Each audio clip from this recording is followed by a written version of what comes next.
Okay, very brief introduction. Why are we doing this here? Why are we having here a workshop of Imaris?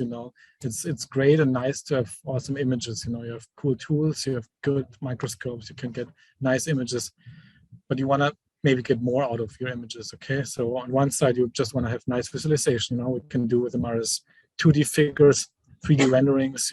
We can make animations, we can make movies. For publications, better probably like a image, 2D image, or I mean a 3D image, but as a TIFF or JPEG or what have it. But animations and movies are good for PowerPoint presentations, or if you want to convince your PI for money or something, or funding your research. So different alternatives here are possible. But also you want to get meaningful information out of your data, okay? So you don't want just to have pretty pictures, but you want to do quantitations or quantifications. You want to, extract meaningful statistics. You want to extract meaningful, biologically relevant interactions and things like this. So throughout this class, we're going to try to see like object-to-object interactions. In this case, this is something that I'm going to show you also hands-on. This is your vasculature, and the little blue dots that you can see, these are microglia. So what is the interaction between microglia and vessels? Is there an attraction? What's happening there, and how many are there as well? What's their volume, things like this. So this is everything that we can do using the software. We can also go even further and do everything in 4D, meaning we can add a time component to it. So if you have lifestyle imaging, any type of 4D data, any type of time component, we can do all of the things throughout time as well. We can track the objects, we can get speed, we can get splitting events, we can track different events during the time. This slide just shows a typical workflow, and I'm going to briefly go to each step. Just don't want to take too much time on it, but just what does a typical workflow look like? You acquire images on a microscope, any microscope. The software is agnostic, so it doesn't need to be a size. It doesn't need to be Leica. It can be any microscope. It can be an image from your iPhone. I mean, you won't be able to get relevant data out of it, but it's also possible. Okay. We import the data into the software. We do some pre-processing, maybe we need to do some noise reduction. We need to apply any type of filter, background subtraction, visualize, interact with the 3D environment, see what's going on, what's happening in your data. Visualization is a really big part, even if it's just like nice image. I mean, you want to zoom in, you want to rotate, you want to see what's going on. Then you want to go into the analysis. We call it segmentation, for those of you who are not familiar, it's the extraction of the features of interest, okay? And then we classify and interpret. What does it really mean, what I did? And as a last step, we can also automate everything, You have hundreds of different data sets that are very similar. You don't want to spend, the same amount of time on all of the hundreds, do it one time. You let the other 99 run while you go to lunch or overnight.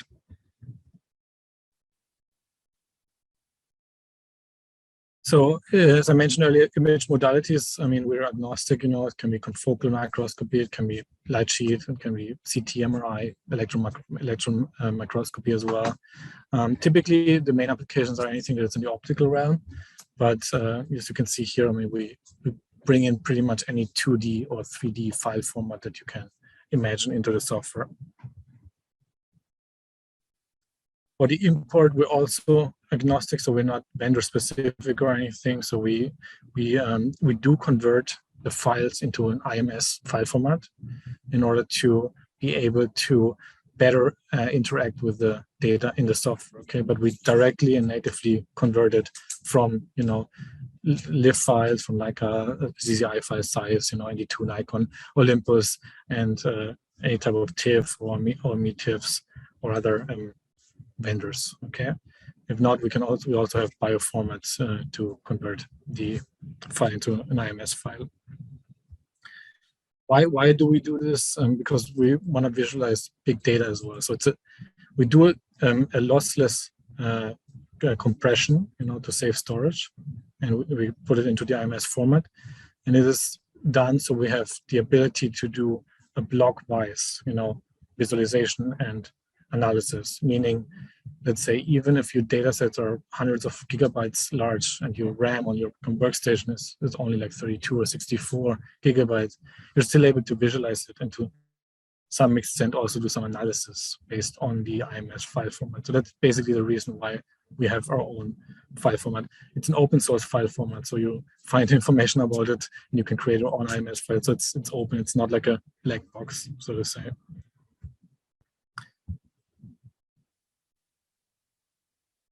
So once you have acquired the data, the Imaris also has the possibility to stitch images. I know you can do this also on, for example, the Sense software from Zeiss or other microscope software. So it's typically either like an extra thing we do, or we have it on an offline workstation to do some stitching to not block the microscope computer.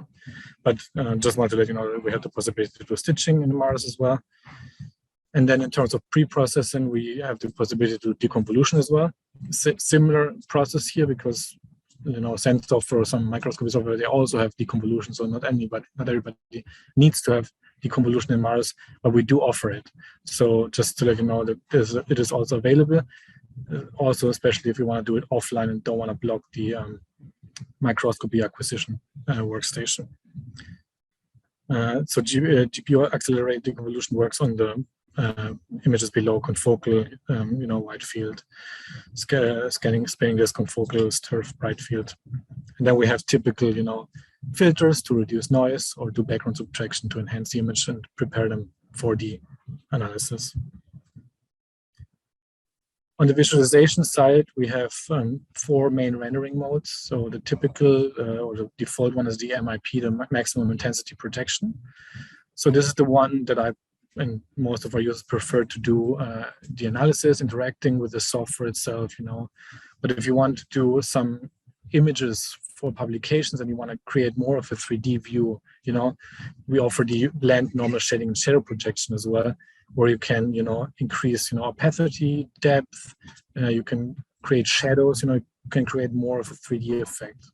It's easier to see if you have, features that are on top of each other, that they're not the same thing, but one is on top of the other and the other one is below.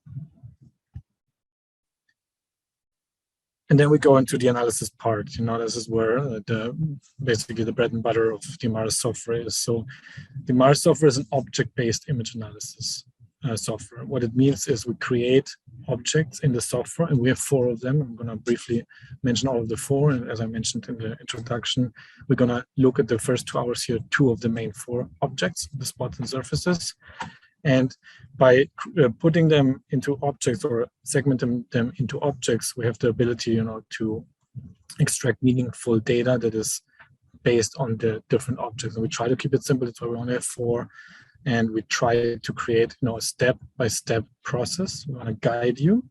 If you're going to go all out, if you want to code with Python, do MATLAB, whatever, it's possible. You can tweak and go into the very details. But to get first results, we want to take your hand and guide you in a step-by-step process. Okay, so if you have ever installed the software, you click a next button, it asks you, do you want to create a desktop item? You check it, and then you click next. It's exactly the same process here, where you check boxes, then you go from one step to the other. Very brief example, how this would look like. So this is a plant cell here. We want to count the number of the chloroplasts, okay? So we're going into the creation wizard. So at the very bottom here, you see step 1 out of 3 and the blue arrow. So you're going from step 1, 2, and then 3 in order to generate your final result, so to say. Check boxes. What do you want to do? Do you want to get statistics?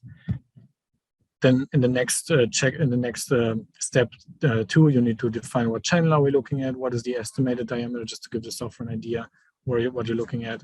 Hit the next button, and then you can filter out, larger cells, smaller cells by intensity and things like this, and then hit the green button to finish the process. And the result is, you count the cells. The software places a spot, in this case, a sphere, into each of the cells, and then you can count, okay, we have 200 of them. These are the 4 objects that we have, the spots, the surfaces. The first 2 is the one that we're going to discuss in the morning session. in the afternoon, we're going to talk about cell and filaments, okay? So what are the differences between all of those four objects, okay? I'm going to start with the more basic. This is spot. You know, the spots, you know, it takes the object as it says here based on local maxima in 3D, okay? It's typically used for like objects that are like a sphere or like an ellipse or ellipsoid or similar, you know? It doesn't need to be a sphere, but you've seen before, okay? We can count the different chloroplasts. And what it does, you know, you can see in the box below, it gives you information about position, count. Spots are mainly used, or the most use is to count things. You know, it's a quick and fast way to count because it's the object that uses the least amount of resources, of computational resources. So you can get to a result in a fast way. You can get information about intensity. You can track cells, for example, with spots over time. You can create or like extract distances from one spot to the other, diameter, and nearest neighbor, you know, how packed are maybe cells, you know, if you want to get an information about the packing state of the cells. Distances to some extent, because what you get is distances from the center of one spot to the center of the other spot.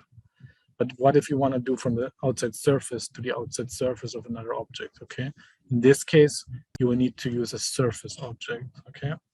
So as this example shows here, like this small cells up in these in this egg chamber.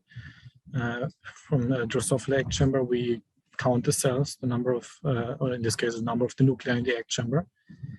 But if we want to get more information, we go to surfaces, okay? Surfaces basically does everything like spots, plus more, okay? So most of the times I use surfaces rather than spots, but this is computationally a little bit more, you know, it's challenging, but typically not very much, okay?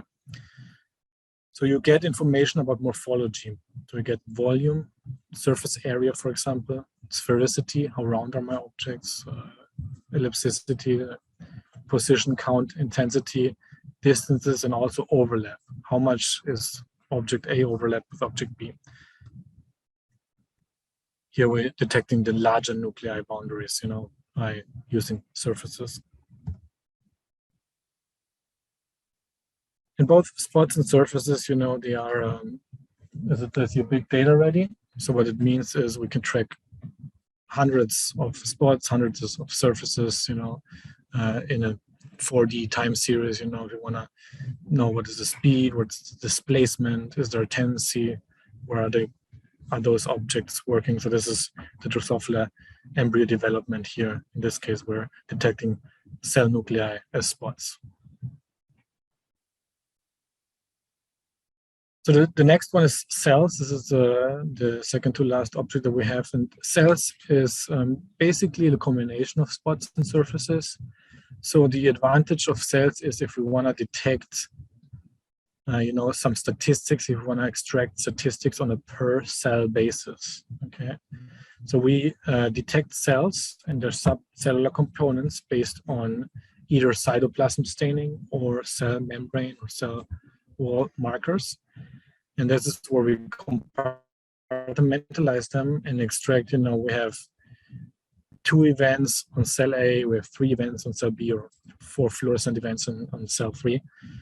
With just surfaces or spots, we would count a global, you know, number. We have 50 events over 10 cells, but we don't know on a per cell basis how many events do we have, or how many fluorescent markers we have showing up on a per cell basis.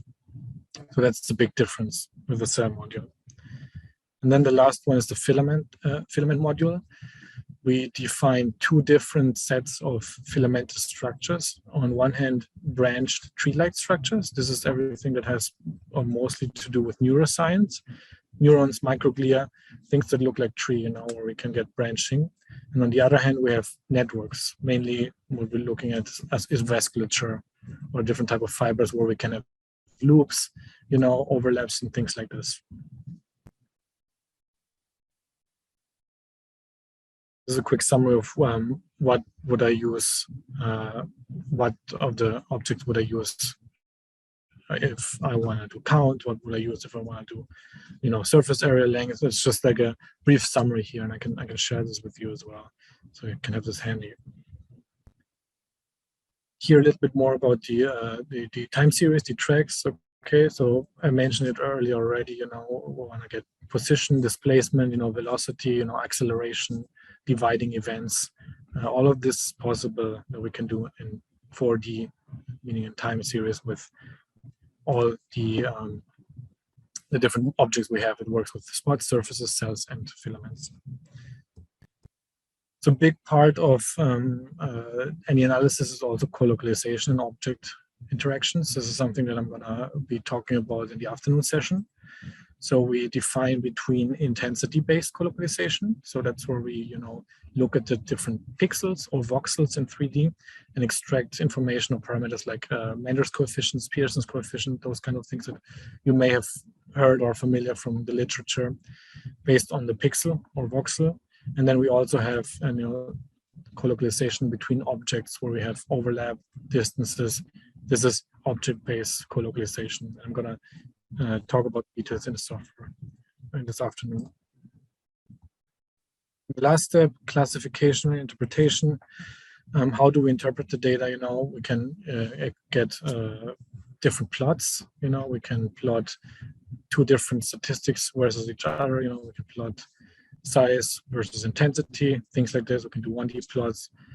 We have different ways of doing object classification. As an example here, we also have, you know, machine learning classifier. So that's everything that everyone's talking nowadays. You know, how can we make our classification and segmentation better by using machine learning? In this case here, we train the image and let it know, okay, what is each of the cells, and then it does it for us, and it classifies the cells based on a variety of different attributes that the software can identify for you. In classification, we have 1D and 2D filters. I'm going to talk a lot about this during the session because this is very important. You know, how can I place, you know, my objects into different buckets? How can I categorize them and things like this? So I'm going to just skip over here because this is a big part of my presentation of the talk in the software. And then machine learning, I mean, I mentioned it earlier, you know, we teach the software, we just give it a few inputs. Okay, this is one type of cell, this is another type of cell, and it does, you know, the result for us. And then here we have, you know, spatial statistics, which is more or less one of our newer features. You know, what is happening between, you know, the microglia, the blue spots in this case, and the vasculature. So we have surfaces for the vasculature, spots for the microglia, and we want to extract, you know, what is the spot density in percent versus the distance to the surface, and this is our result. And then we can compare it with a randomly distributed statistic that the software can generate, and we can see, okay, the real data is closer towards the surface than any randomly generated data would be. So there needs to be some, you know, attrition, something is happening to attract those microglia.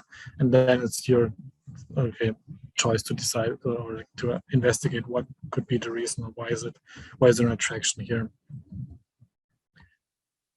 And as the last step I mentioned earlier, you can automate everything. So if you have, you know, very different data sets, you know, take on different microscopes, look, of course, it's not possible. It needs to be really, you know, very similar data, you know, because you create a pipeline, you create a workflow, a recipe, so to say, and you want to apply it to the next, into the next image.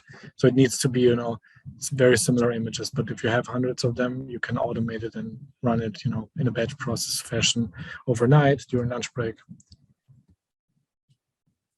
And then as a last slide here, we have, you know, bridges in Imaris. We have open to custom tools. So we have what we call Imaris XT, where we have, you know, bridges to MATLAB. We have inclusion of Python, Fiji, Java, you know, all of those third-party, let's call it third-party tools, you know, you can include into the Imaris software to extend the capabilities of what is possible with Imaris. Okay, so that's the last slide.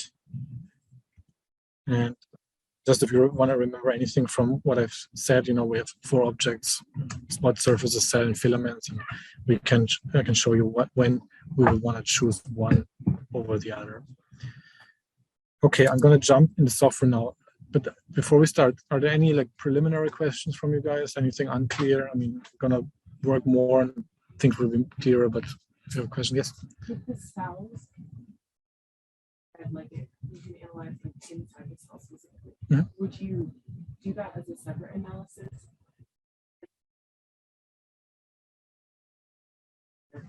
Like, is it an umbrella, and then you can do, or is it all encompassing in and of itself? Like,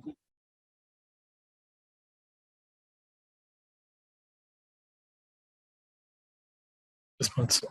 Yeah. So the question is like how basically like how does cells like work and how does I'm repeating it here for the people in case it didn't hear it, and like if it is like the same thing as what's in surfaces and how does work. I mean, yeah, the first time it's not, let's say, that obvious to grasp. So it's really a good question. So you can do, you know, spots within surfaces and spots, but it's more in a global statistic. So the cell is one object that includes a surface in a surface, a spot in a surface, or a spot in a surface as one object. You could do, you know, a surface before a cell and spots. You can import it into your cell module to also start with, but the cell module is one object that includes the information based on the surfaces plus the spots as in a compartmentalized way. So it's more efficient if you have multiple cells, you know, that you want to get information. Again, the big important part is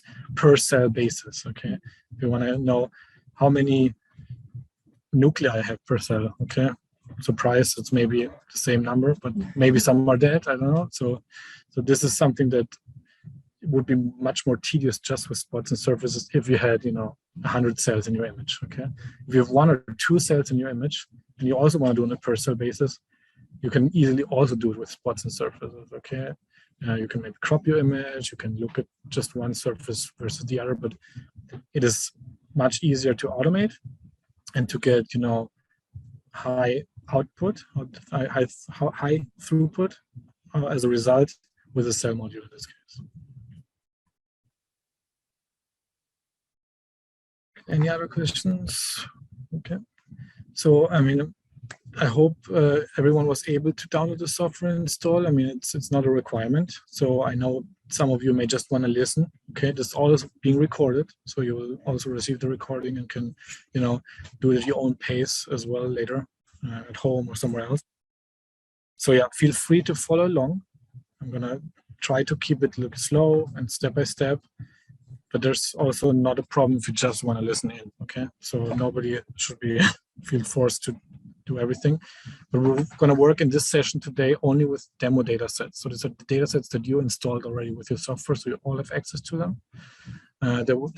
Your data and the one-on-one sessions are reserved for tomorrow. So everything today is going to be with the data sets are small, so you don't need like the high-end workstations to be able to work with them. The demo that we did, obviously has to be in. Are we able to put in some of our own videos and work with those, or images and work with those as well? Like, how long does that demo work for this license? Yes, you can do it as well. I would need to double check, but I think it is until the end of this week you're able to use this specific license. But you can include your own data set as well. Yeah. If I guess your workstation is powerful enough to, I mean, depending if you have 200 gigabyte file and it's just a laptop, it's going to be challenging, but it's possible. Okay, I would like to start, you know, with the cell, the plant cell. This just a object that we've seen before in the demonstration. So I hope is everyone able to see the same screen on your laptop. So this is basically I double clicked on Imaris. And this should be the first thing that pops up, and it's called the arena. If you see in the top left, this is the arena. This is where we can load our data into the Imaris software. In the demo data sets, we have here the plant cell.ims. So if I double click on this plant cell, you should all be directed into the surface view. So top left, We're not in the arena anymore, we're in the surface view now. So you see on the right side, we have our viewer. This is where we see our 3D object. On the left side, we have, basically what's going to happen, what algorithms or what segmentation tools, what objects are we going to apply, what objects are we going to see, and what properties do we have. So let's focus on the right side on the viewer. So if you want to rotate, you can left click and hold your mouse. You can rotate the data set. If you hold your right mouse button, you can pan, go left, right, up and down. If you have a mouse wheel, you can zoom in, you can zoom out.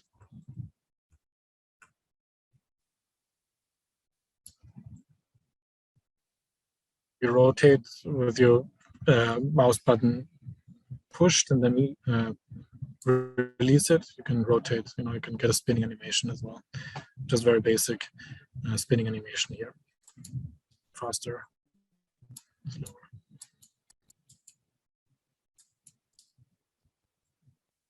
So if you want to return to the main view, the top view, XY view, you can go to the bottom right here. We have what is called reset button. You click reset.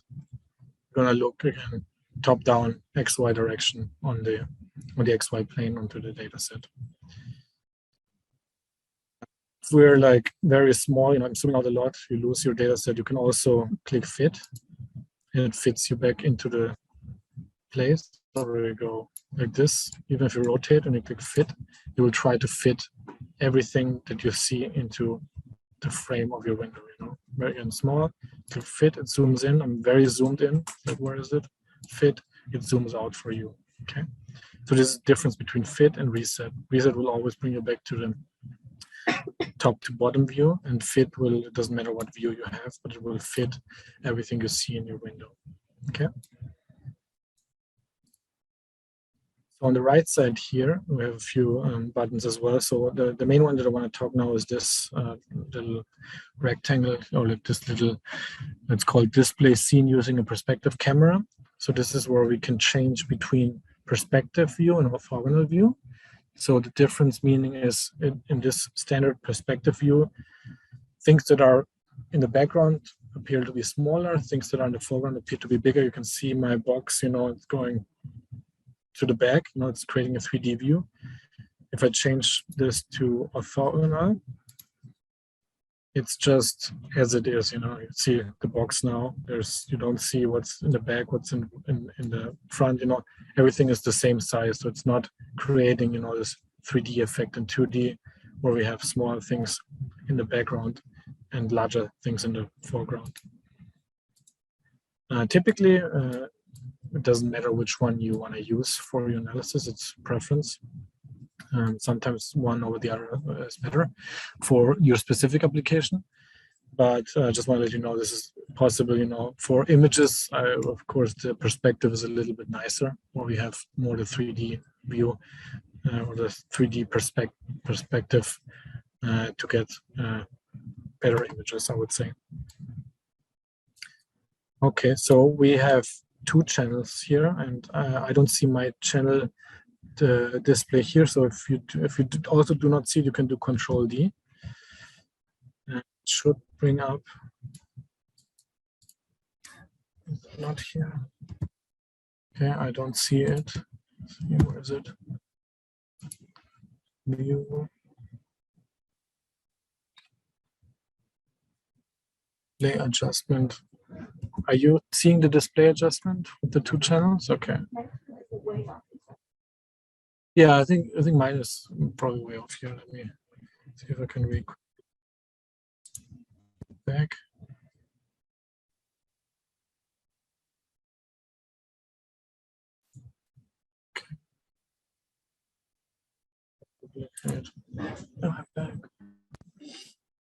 Okay, I'm going to really quickly close out again and bring it back in.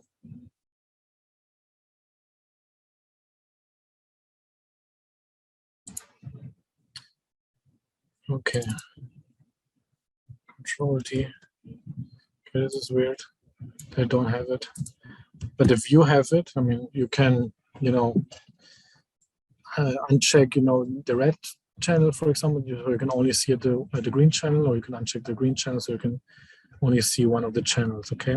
In this case, since we want to count the chloroplast using spots, I would hide the red channel and just leave the green channel open to it's easier, to focus on the channel that you're working with rather than having all of the channels active for the analysis part. And you can also, if you see on the green, for example, the green channel, you have little like triangles that you can play with. In the display adjustment, this will, change intensity, the opacity, and the gamma values of your green channel without changing the data itself. It's just for visualization purposes, if you need to increase intensity and things like this.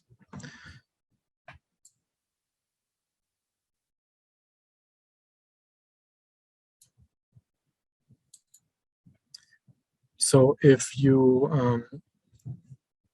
you can uncheck the red channel if you want to, but I want to now jump into the spots, and we just want to create some spots and count what is going on here in this chloroplast in this green channel, okay?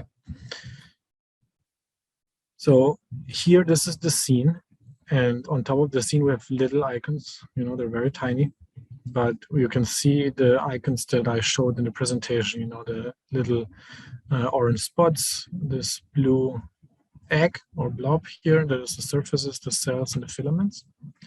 This is how we add those, or we can go to, where is it here, to 3D view in the top, in the tab, and then we also have cells here, spots, surfaces, and the filaments as well. But I usually use the icons up here, even though it's tiny. I mean, it's more convenient. So let's click on the spots. So we add a new spot. So it adds a new spot, and in the bottom here, you can see the first step of the creation wizard. It says 1 out of 4 down here, okay? Typically, the first thing I do when I create any new object is I rename them, okay? So you can double click on the spots, one name, and then rename them, chloroplast, for example. In this case, it's not a big deal because we have just one thing going on, but imagine you have multiple spots, multiple surfaces in your image. It can get confusing what is what. So just renaming them is a good practice to always do. So this is the wizard here. We have step 1 out of 4. So again, there's some things to check or not check. So I'm going to go over these, The first thing you see is skip automatic creation, edit manually. Okay, so you can, as I mentioned, you can dig in and do everything manually, but let's do it with the creation wizard to guide us through the process. Okay. So the first thing it's asking you, do you want to segment on only a region of interest? This means, do you want to only look at a part of this data set and then try to adjust the parameters and everything? And then at the last stage, you can apply it to the whole data set. This is helpful if you have, huge data and you want to just focus on a little piece, to make it fast and easy. And then you want to apply later on the whole thing, and it may take more time, but you've already defined a good parameter with a smaller data set in a faster time. And then you say, okay, just apply it over the whole data set. It may take 3 minutes or 5 minutes, so you get a coffee and let it finish if it's a huge data set. None of the data sets we're using is huge for this workshop, so we won't be using the segment only region of interest at all, but just know that it's possible. We have different spot sizes, reach and growing. This is like if the objects of interest are really different in the size, okay? I mean, if one is 8 microns and the other one is 12 microns, that's not a huge difference. So that's not looking at 2 different spot sizes. It's really if it's so big. So I rarely use this, okay? So we're not going to use it here. All of the cells or the chloroplast that we have here are in the similar range. So we don't need this, okay? We have track spots over time. It's great because it's not a time series. It's just a one time point, static image. We have classify spots. This means maybe you want to classify later on into distance, intensity, things like this. If I uncheck classify spots, you can see it goes down to 3 steps instead of 4, okay? So this will add a step. I will leave it on for now just to show you what the classification step is. And then the next step is the object statistics. And yeah, we would like to have those because we want to get, information about what's going on. This is new as of version 9.8. So if you by chance have used any version prior to 9.8, you wouldn't have this. This is by default checked start creation wizard with slicer view, and I would always recommend leave it as is. You can change it later on as well. I'm going to show you what it means. Okay. So when you're satisfied with the first step, let's hit the blue arrow to go to the step 2 out of 4, the next step. Okay. So now this step, it brings you automatically, slice in the XY direction, okay? So this is the new feature from starting at 9.8. You see a little sphere and an arrow, okay? So if you left click on the sphere and keep the finger on the mouse button, you can go up and down, you can slice through the data set. Like this, okay? So this little button here where it says turn on off slicer rendering for selected object, this yellow square or rectangle here, if you turn this off, you go back to 3D view. If you click it again, you go back to this 2D slice, okay? So before 9.8, you would only have this view, the 3D view, okay? So now you have the possibility to get into the 2D view to help you, verify your segmentation results better.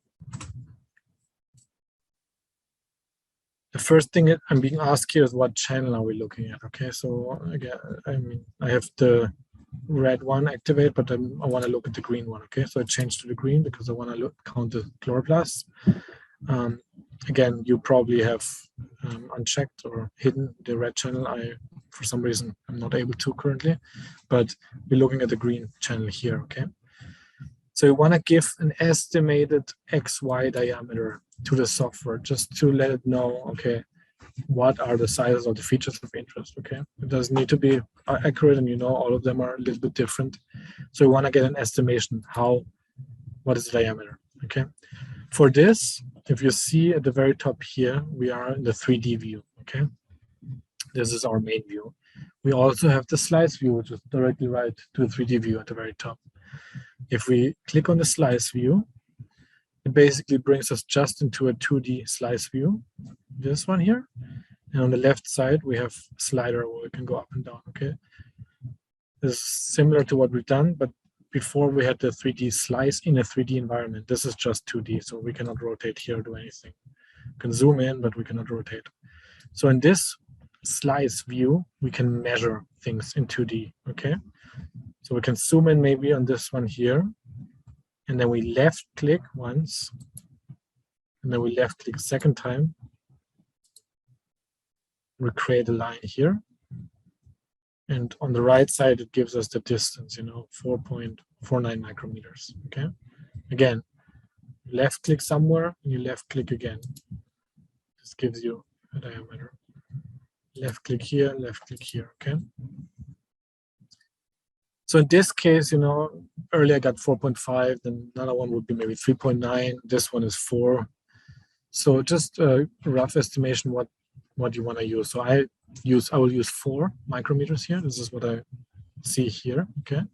Again, it's not an exact value you need to input. It's a rough estimation. So once you've identified the diameter using the slice view, you can go back to the 3D view here at the very top. So we click on the 3D view. We're back in our 3D view and back here where the spot wizard is. And in the spot detection estimated XY diameter, we change the 2.5 to 4. Hit enter. Okay. So the next checkbox here is, it says model PSF, so point spread function elongation along z-axis. Basically what it means is if you are acquiring the image on a confocal microscope, for example, and you see step size is or something off, or it's too high, you maybe seen elongation, you look from the top, XY looks normal, but then in the Z direction, there's a distortion, it's an elongation, it's longer than just like a sphere. So you can take this into account, and if you click here, by default it does 2 times what it has here, so 8. But you can include, an elongation to get a little bit of a better approximation of the volume or of the shape of the object, okay? Typically, I mean, what I can recommend is it doesn't matter too much, because the spot is not an accurate way of getting more volume and morphology. I would always suggest doing a surface, so it's not typically necessary, okay? In this case, it is definitely not necessary, because if I go back to 3D view, I don't see too much of an elongation. I can show you in the microglia data set that I'm going to show you later.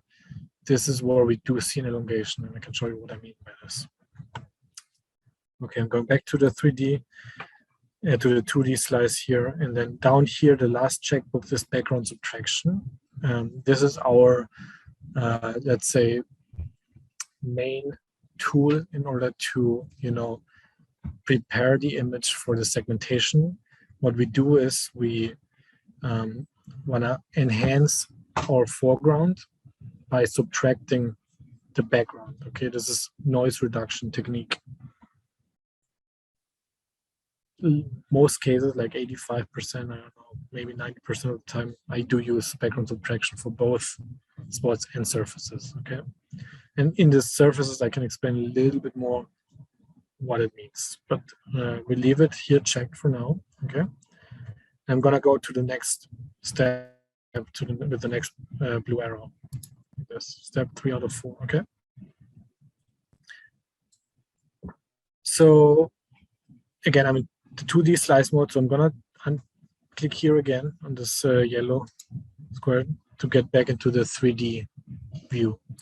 So this is what before 9.8 we would be able to see, okay? So you can see, okay, it placed the spot into each of the cells, or tries to. It's looking for local maxima where it's placed in the spots based on the parameters we fed into the software, like the 4 micrometers, which channel, things like this.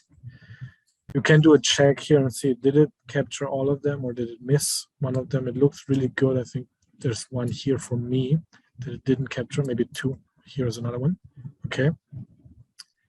So imagine you have hundreds or thousands of spots, then it may be difficult to see where did I miss one, where did I not miss one. That's why it's good to have also the 2D view here, where I can identify, okay, I have a spot here, here, here. Maybe if I go up and down, okay, there's a spot here. So this was where we didn't have a spot here in this one. So if I go to the 2D view, if I go down here, it looks like this one here does not have a spot, okay, it doesn't, yeah. So this is the one we can identify.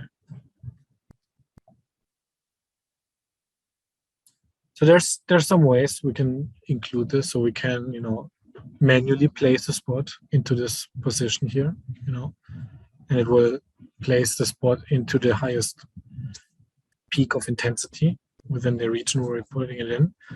Or you can use the filter here to include more spots, like by default, it's going to be a quality filter. The quality filter takes into account intensity in order to detect what is a spot and what is not a spot, okay? So if I drag the slider down here to the left, you see, okay, if I do a little bit, it will already include a spot in here. Or it's including a spot in the very top here. So you can go and, it's creating more and more and more spots, even in places where we don't have any cells, okay? Because it's trying for local maxima or changes of intensity, even if there is not very much, okay? Or you can go all the way down like this and remove spots. Now you can see it's looking more at the highest intensity cells, okay? So it's always a little bit biased if you use the slider down here. So it is most of the times recommended to go for the automatic way instead of doing it manually with the slider. Okay, there's times where it's not possible or you need to adjust things, but in this case, the automatic one gives you the less bias. Okay, so there's a little checkbox here that is, there's an M. It says lower threshold. The value is manually set. If you left click, it goes back to the automatic and it changes from M to A. Okay. So if I click, it's going from M to A, naming the automatic one that was extracted. Okay. I would recommend maybe you can just place this spot manually later on. Okay. Or we go back and change maybe if we go to 4.5 microns or 3.5 micrometers, we'll get better results. Okay. So for now, let's say I'm happy with what I see. Okay. And I go to the next step. And sometimes, you know, if you have thousands of cells, you know, you may miss one or two. Okay. So it's not going to be 100% accurate sometimes. Okay. But it's not going to be a huge, you know, a huge difference between the reality and what you count. And it's definitely more time saving if you want to, instead of counting it manually by yourself. Okay, so the classification step is an optional step. Again, I checked it before, the step 4 out of 4. It is just to, I call it placing it in buckets, you know, in different categories. We have 2 colors right now, blue and purple here. So we can choose whatever filter we want to do the classification. By default here it says average distance to 3 nearest neighbors. Okay, this gives you an indication of how packed the cells are. Okay, but what maybe I'm more interested in is maybe the intensity. Okay, so I'm gonna go here, drop down menu. I'm gonna change. You can see there's a lot of different things that I can classify the cells with. I will go to the intensity mean. Where is it? Channel 2. Okay, intensity mean channel 2, because channel 2 is our green channel. So I'm looking at the green channel, the mean intensity. And but playing with the threshold, we can place them into, you know, bright cells and dimmer cells. Okay, bright chloroplast, dimmer chloroplast. So as you can see here, everything that is like purple in this case is like a brighter one, and everything that is blue is a dimmer cell. You can define the threshold here. Okay, you can give it like 80, you know, is my threshold in terms of intensity. Okay.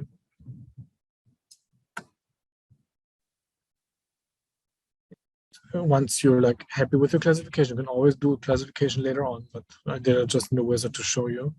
So I'm gonna hit the green button like this, and I'm done. I have finished working with the spots I created in the first spot object here. Okay.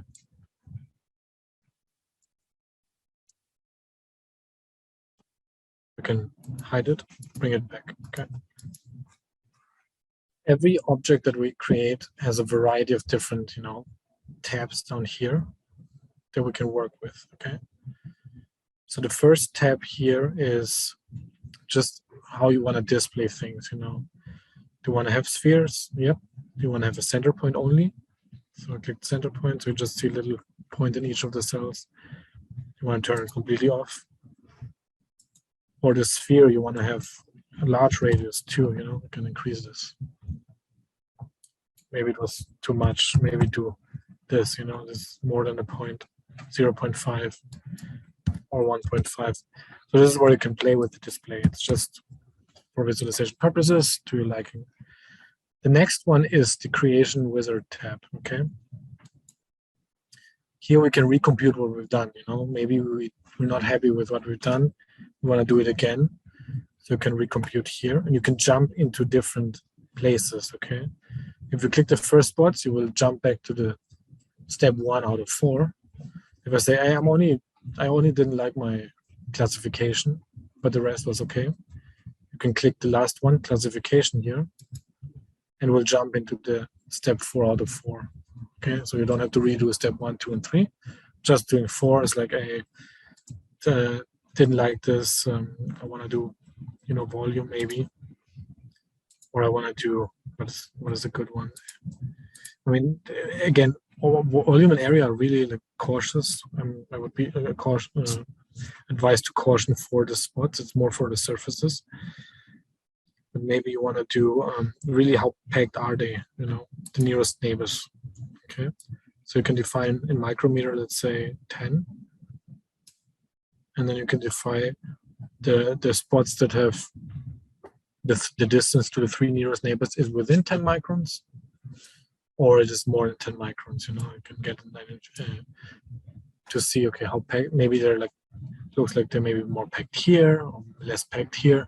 Things like this is what you can identify using the average distance to 3 nearest neighbors. You can do 5 nearest neighbors or 9 nearest neighbors as well. And then we click the green button, and then we've done it, okay? And if we go to this again, if we go to the first one, to the spot, it brings us back to step 1 out of 4. Then we can go to each of the steps. I mean, everything is already pre-loaded with what we had, but we can change, things that we didn't like. I change this one here, change here, or you finish it like this. Another useful thing here, you can see the creation parameters. So this is basically your recipe, your workflow. It tells you what did you use, you used channel 2, you used 4 micrometers. This is what you used, okay? And then if you click down here, this button, it allows you to store the parameters for batch processing, okay? So one left click here. You can give it a name. Maybe I'll do chloroplast. You have 2 different locations where you can store it. The arena, which is the main place where we started in. The arena means it will save your recipe or your workflow on your hard disk, okay? It will also save you, like you can put it on a USB stick, bring it to another computer, or you can store it in your favorite creation parameters, meaning it is stored locally in the software just on this instance here, okay? So that's the difference between those two. If you want to move it from one workstation to another, or save it on a USB stick, the arena, or in favorite creation parameters is just for your instance here. It's by default both are checked, so it doesn't hurt. So I leave chloroplast, I leave both of them checked, click OK. And what it means is, let's say I'm in a different data set, but I'm using the same data set here. I would like to add a new spot object, it's called spot once, I'll just leave the name.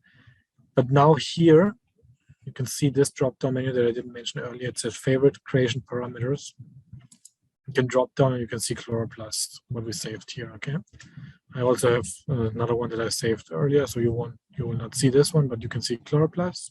And if I click chloroplast, it will, check and import everything that I did before. So I don't need to do step by step with a blue arrow. I can just click the green arrow and does all 4 steps and finishes it as is, okay? In this case, it's just done the same thing on the same data set again, but it would be, you can do it on a different data set as well. So I'm going to go back to the spots one. I'm going to delete it. I don't know if you created it, but I'm going to delete it. I'm going to go back to the chloroplast here. And so I showed you about the batch processing. This is possible for all of the cells, filaments, surfaces, not only for spots. The next one is the edit, okay? So here we can, delete, add, and things like this spots. So if I go into the 3D mode, let's say I click this spot here, it turns yellow. I left click. So you can delete it, you can duplicate it. For example, place the spot somewhere where I didn't want it, you can click delete, and it's gone, okay? Or remember we had this place here where it didn't place a spot for us. So what we can do is we can shift mouse wheel, you see, it changes the little box that I have here. You want to have the box approximately the same size as your object of interest, like this. And then if you shift left click, it will place the spot in this box, the size of this box in the highest peak of intensity, where you put it in here like this. Okay, so you see if I rotate, it placed it here. Okay, like this. If for some reason, you know, your box was really small or too large and it's not 100% perfect, you can always click recenter here. I click recenter, it's recentering it. It recentered it more towards the bottom because we had a higher intensity value in the bottom, but it was outside of the box that I had chosen. That's why it does it. So this is a helpful tool as well. Again, remember this one. It was also one that we saw that didn't work out. I can also do the same thing here. Shift left click and place the chloroplast in here. Oops. Delete. So I go into this here. Shift left click and it's going to place me one here. Okay. So this is to manually add and delete things. Okay. The next step is our classification. So this is basically what we've already done in the wizard, the step 4 to 4. So we can add more classifications here. We can relabel this, you know, class A, class B. We can say, I remember if it was, I think it was the packed or dim, but it doesn't matter. You can say bright. Oops, you can call it bright and dim, for example. Bright and dim. So you know exactly what is what. Okay. Then the filtering is pretty much, let's say, the same as the classification, except for in the filtering step, you're removing things. In the classification, you're just coloring things differently. Okay. So what it means is if I add a filter and I go to intensity mean, channel 2, here I'm gonna, you know, I can say I want to delete everything that is dim. And I want to only keep the cells that are bright. In the classification, you just keep everything, but you color code it differently. So that's the difference, basically, between the filter and the classification. The next step is one of the most important ones, is the statistics tab. This is where we extract all of the numbers that we have, okay? So there's a lot going on here, you know, overall detailed selection. The first tab is overall, so we get like number of spots per time point. I mean, we have 1 time point, so we see 201 is what we counted. So basically the result is we have 201 chloroplasts, okay? But I did some, you know, deletion, I deleted some, I had some, so there may be like plus, minus 2 or 3 off, okay? But more interesting is if you go to the details tab, you get average values, okay? So minimum, maximum, mean, things like this. But then from average values, you can go to specific values, okay? So you can choose all the different, you know, statistics. For example, again, we can go to intensity mean channel 2. So I click this guy here, left click, so it turns yellow and it jumps here. What is the intensity value? 50.6. What is intensity value here? 38.7. And also sort, you know, from highest to lowest, lowest to highest by clicking the name intensity here, left clicking here. So I can see the highest intensity is here, 120. So if I left click here, it will jump to this guy, turns yellow. And so I can see this is the chloroplast with the highest intensity. And then if I go to the other side, 37.2, whereas this guy is the chloroplast with the lowest intensity. Okay. Maybe not too meaningful in this data set, but this is just how we orient ourselves and how we operate the statistics tab. We have 2 ways of exporting the statistics. You know, you probably want to put it into an Excel sheet. So we have one single floppy disk here or multiple floppy disks, okay? The single one will export the statistics that you currently see. So if I click this, it will export only the mean intensity of channel 2, only the statistic, okay?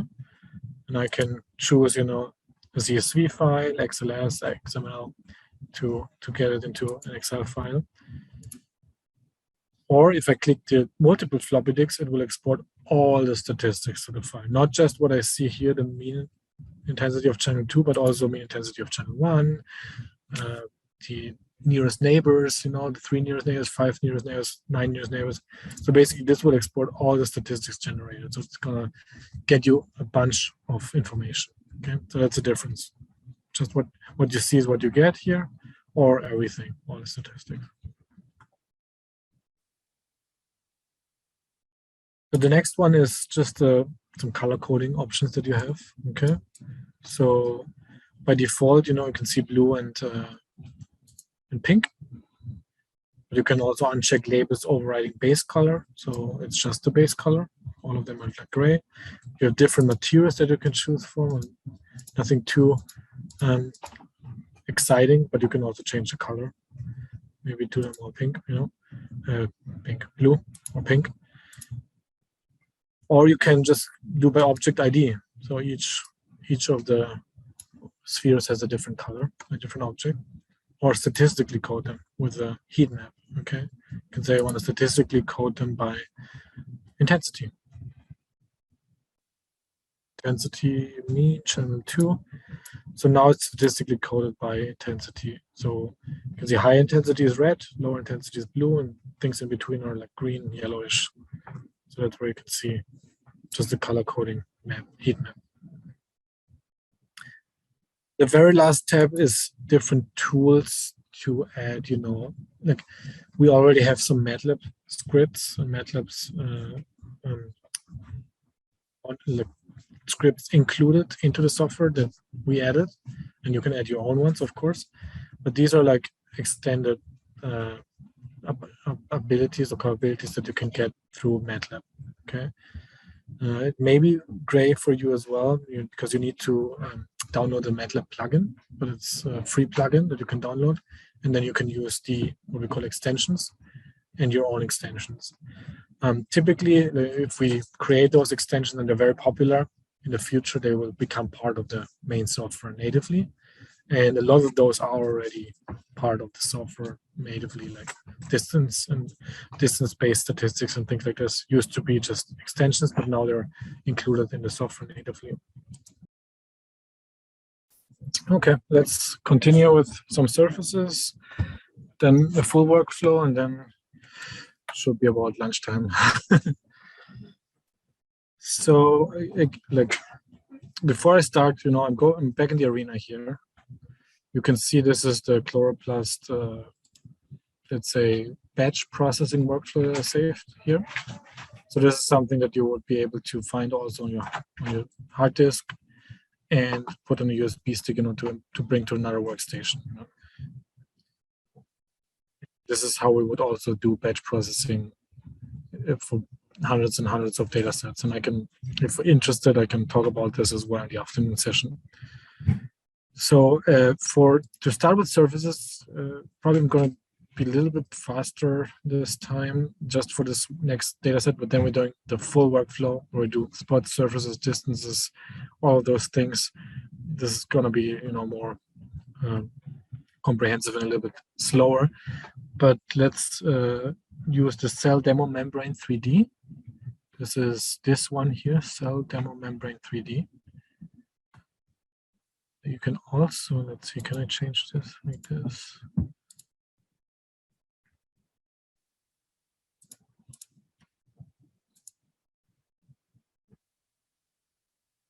Okay, never mind. I wanted to see if I can change the icons, but there's somewhere where you can change the size and as well.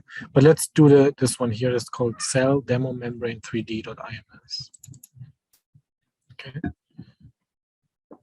So again, the first thing I recommend is just like play with it, just in the 3D environment, zoom in, see what you see, or what is it, just get familiar with what we have here. And basically in this one here, I just want to get the nuclei that we have stained here in blue. I want to segment them out as surfaces rather than spots. And again, Control D. I don't have the display adjustment. So you could, check the red channel. You can only look at the blue channel, for example, on your side.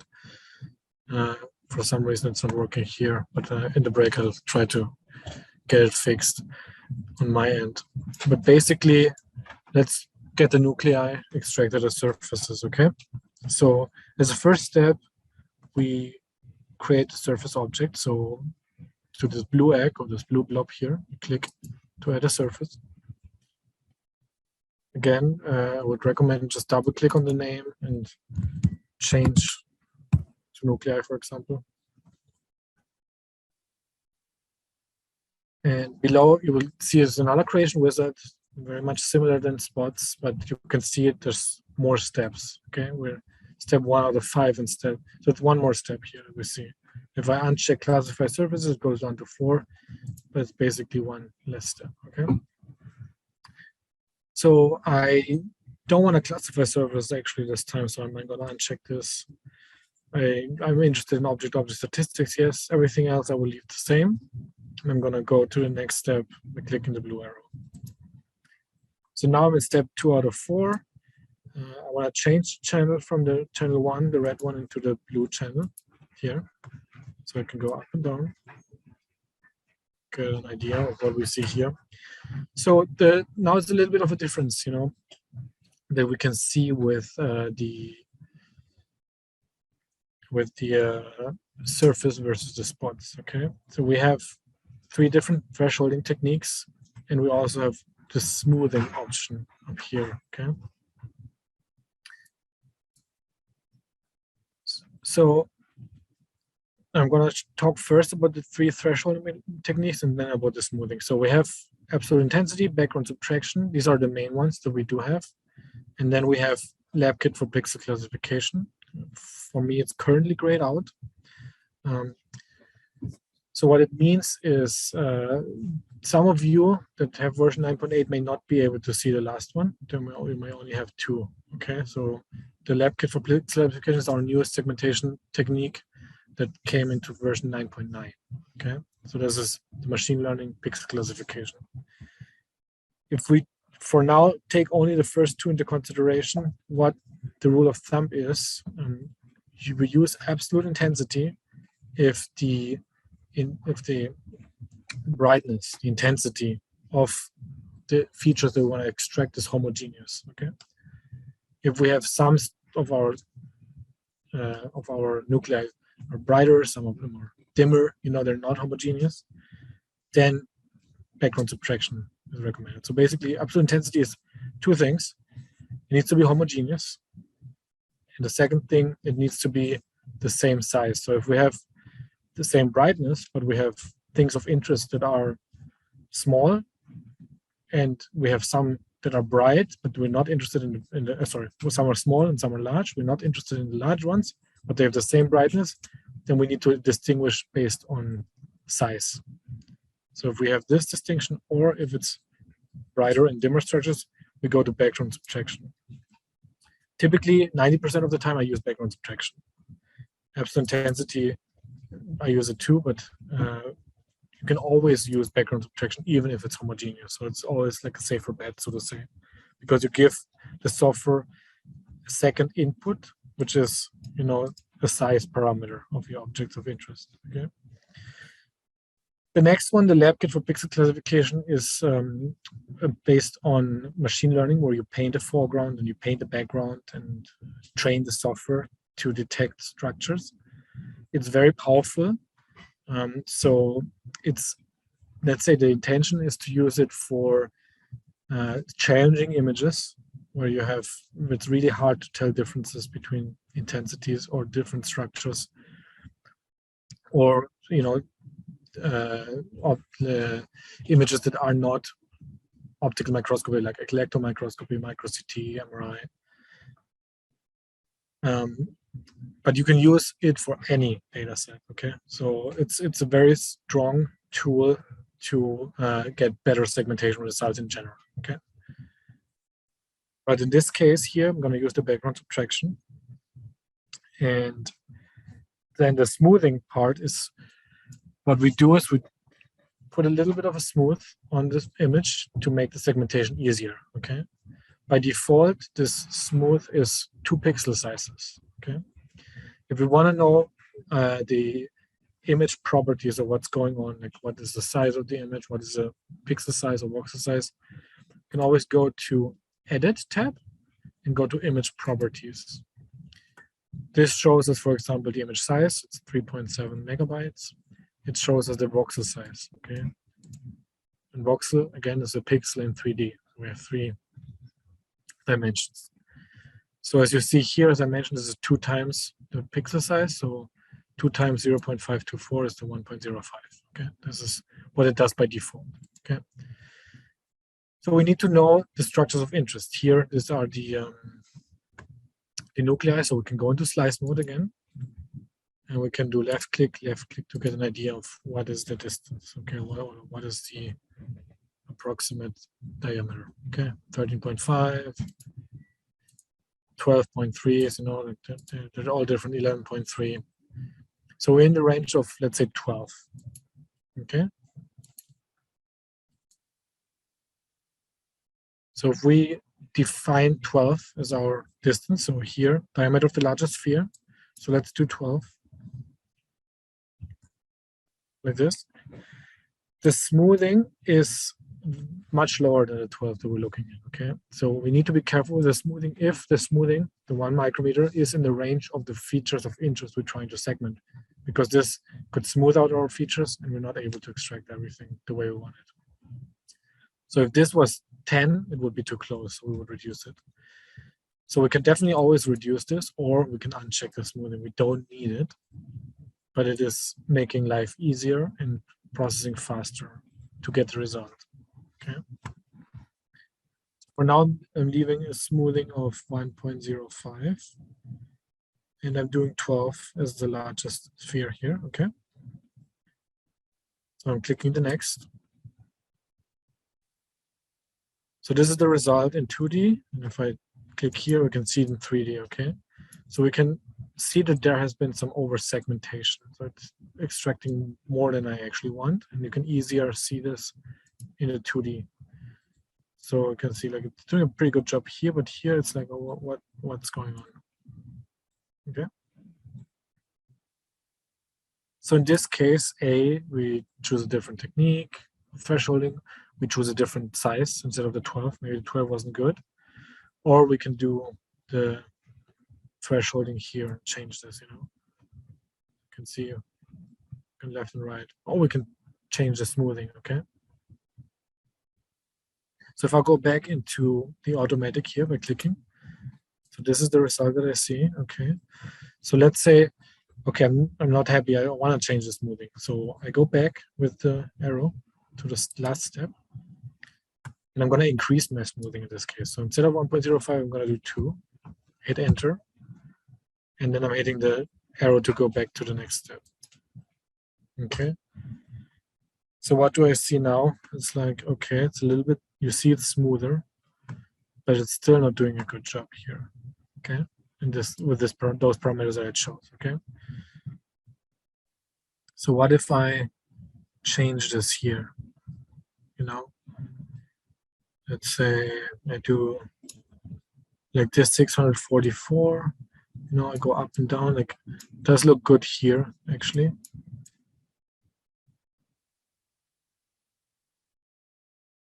It's not capturing like everything that I want here, but it's still doing a good job. And so I'm going to show this 2 different parameters to just compare what the results are. So let's say I chose here the 644 as my threshold background.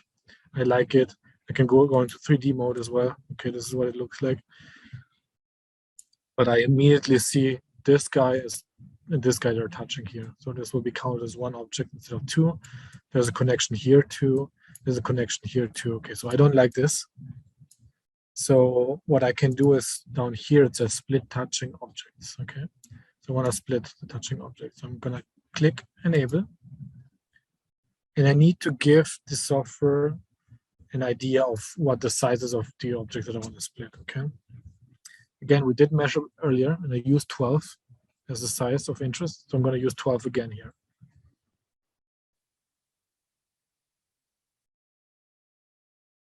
Okay. So I'm hitting the next button to go to the next step. And this time it's placing me spots. So if I do it in 3D, so it's placing me spots into each of the different nuclei that will tell me, okay, these are individual objects. The surfaces that I've created will be split based on the spots here, okay? And we can do a check and see, okay, does every spot have a, or every nuclei have a spot? Okay, this is a spot, this is a spot. And yeah, it looks good that every nuclei has a spot. Okay, maybe this one. I think that below here there's one. It didn't capture. Okay. So I can increase this like this to capture this one down here. Okay. So it was earlier like this. It didn't capture it by default. So I'm gonna increase this to capture this one. Okay. I'm gonna show you just you don't have to follow along this, but I'm gonna go back and show you what happens if I choose, for example, instead of 12, I'm doing 5 micrometers, a much smaller seed point diameter. And what it does, in this case, it's placing me more than one spot. For example, in this one here, this is one nuclei. But I have 2 spots in here because I chose too small. It can fit 2 spots in. So if I continue with this, it will split this one nuclei into 2. Okay, that's why it's important to choose a good size to have one. So again, I'm doing 12 to have 1 spot per object of interest. In this case, per nuclei. Okay. Yep. Does the machine learning algorithm make this part easier just to get it automatically, or what's the benefit of that one? Yeah, right. So you just simply paint. You would paint the. I mean, you don't have to paint everything. You just do like scratch in blue for the foreground, and then like this and this for the background. And then I can show this as well later on, but it makes it easier, yes, too. As well. So this is what I chose, and I'm gonna click the next button, the blue one, to go to the last step, which is the filtering step. Okay. So if I look here, this would be the result. So you can see there's, it's split here. You can see already it's cut off. Okay. So basically, I'm not going to filter anything. All of these are valid nuclei. So I'm going to just hit the green button and don't change anything here. Hit the green button and get my result. So if I click here and here, you can see the different objects. They're connected, but I mean they're split and counted as an individual object here. Okay, the same here. But let's say this is an exact result that I got, but it's not. I just want to follow through with those parameters. But let's see, this one is way too small. Like it should be bigger, and they do look a little bit kind of too round, maybe. Like a glass structure thing like this. So I want to show you like a second set of workflow with different parameters to see what the difference can be. Okay, so I'm gonna do another surface object. I'm gonna call it nuclei2. And I'm gonna hide the first nuclei, so I can uncheck here in the front to hide it. I'm gonna go to the nuclei2. Okay, I'm gonna uncheck the classify surfaces. I'm gonna go to the next step. Again, definitely choose channel 2. I'm gonna leave the smooth now at 1.05. And I'm going to do background subtraction at 7 micrometers now. Okay, we did 12 earlier. Now I'm going to do 7 micrometer. Okay, I'm going to hit next, and I'm going to use the automatic threshold. Okay, I'm not going to play with the threshold anymore. I'm just using the automatic one. You still see, I mean, it's picking up things like here and here that are not, the nuclei, but it's not connecting the nuclei with background in this case. Okay. Like this. Okay, so it's already doing a good job here, but it's getting more than we need. But it's okay. We can filter out later. Again, if I go into a 3D mode, they're still touching. So we definitely need to also enable split touching objects. And I'm going to use the 12, which was really good earlier, where it just placed one spot into one nuclei. Go to the next step. Okay, I can verify again. Like this. Again, the same thing happened. It didn't choose this one. So I'm gonna bring it in by putting the slider to the left. And I'm going to the next step.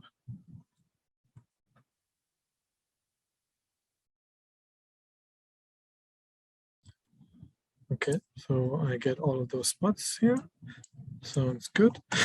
And I'm finishing the workflow. Okay. So this is the second result that I got. And this is the first one. Okay.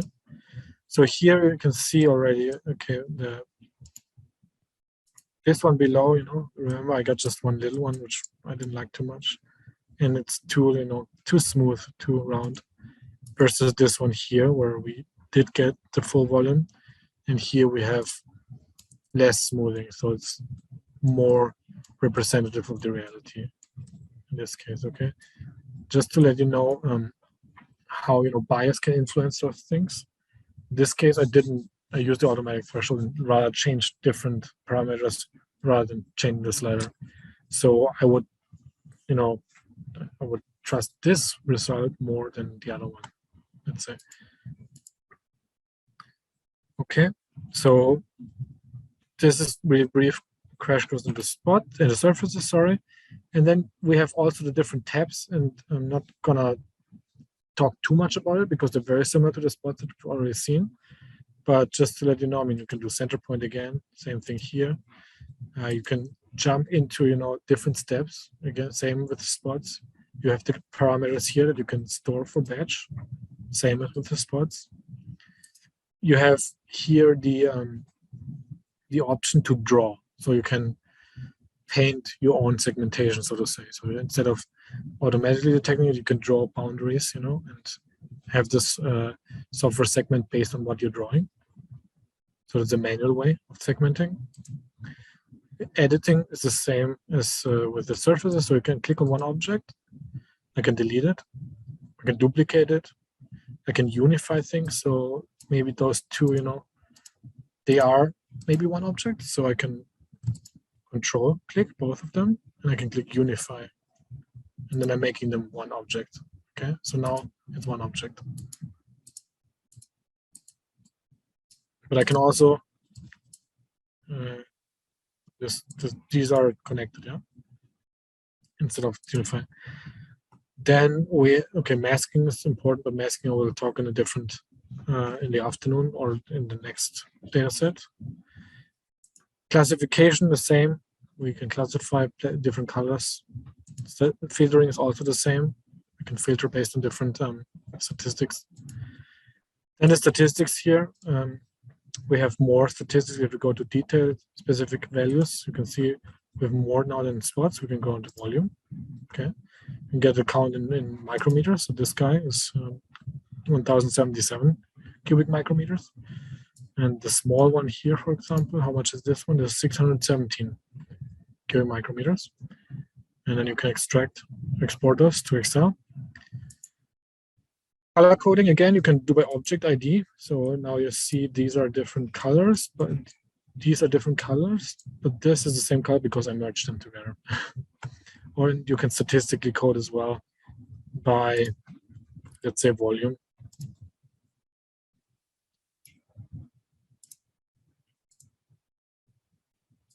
So I can get a spectrum by volume. Higher volume is red, lower volume is purple. Okay. And these are the tools with MATLAB here that we have. Okay.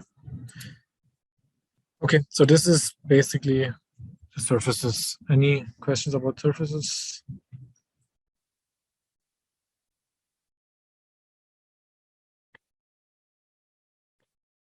So I'm going to go back to the arena, and now we're doing the whole workflow with spot surfaces and more advanced statistics. Okay. For this, I'm going to use the microglia dataset. Microglia, this one here, microglia vasculature with objects. So if we double click on this one here, and this is what you should see here. I'm gonna not show. I'm gonna delete this object, the vasculature. I'm gonna delete microglia. So this data set already had some objects in it. So I'm gonna just delete it to start from scratch. You don't have to delete it. You can also just hide them. But I'm just deleting them. this data set, I mean, as it was saved by default, it's not in the maximum intensity projection, it's in blend mode. So we go into volume, left click here. And from blend, we can switch to MIP, to maximum intensity projection, okay? So this is what it would like when required. But this is, again, if you wanted to, as I mentioned earlier in the presentation, you can go to different modes, like for example, blend mode. And here you can play, you know, with opacity, with intensity as well. So you can define, you know, how you want to like take a snapshot or things like this, you know. But let's do MIP for the analysis portion, okay? So I hope did everybody get to this point where we have maximum intensity projection of this data set and either hidden or deleted objects, okay? So now I want to create, in the first instance, I want to do spots for the microglia, for the green channel, and surface for the vasculature, but then I also want to do a surface of the green channel of the microglia, okay? So again, I apologize. I don't know why I don't have the Control D, my display adjustment. But if you have the display adjustment, you can always, you know, once we're focusing more on the green channel, you can hide the red channel. When we're doing the red channel, you can hide the green channel. So we're gonna do a spot object. Okay. I'm gonna check classify spots for now. I'm gonna do object-to-object statistics, yes. So everything else I leave. I go to the next step. So here I'm gonna do the green channel, and I need an estimation of the diameter. So I'm gonna go back into the slice mode, and here, you know, looking at the microglia, it's gonna get an estimate. 10, 13. No, you can choose to, you know, measure a few of them, you know, to get an average value. 11. And so there's different values here, but it's all roughly around 10, I would say.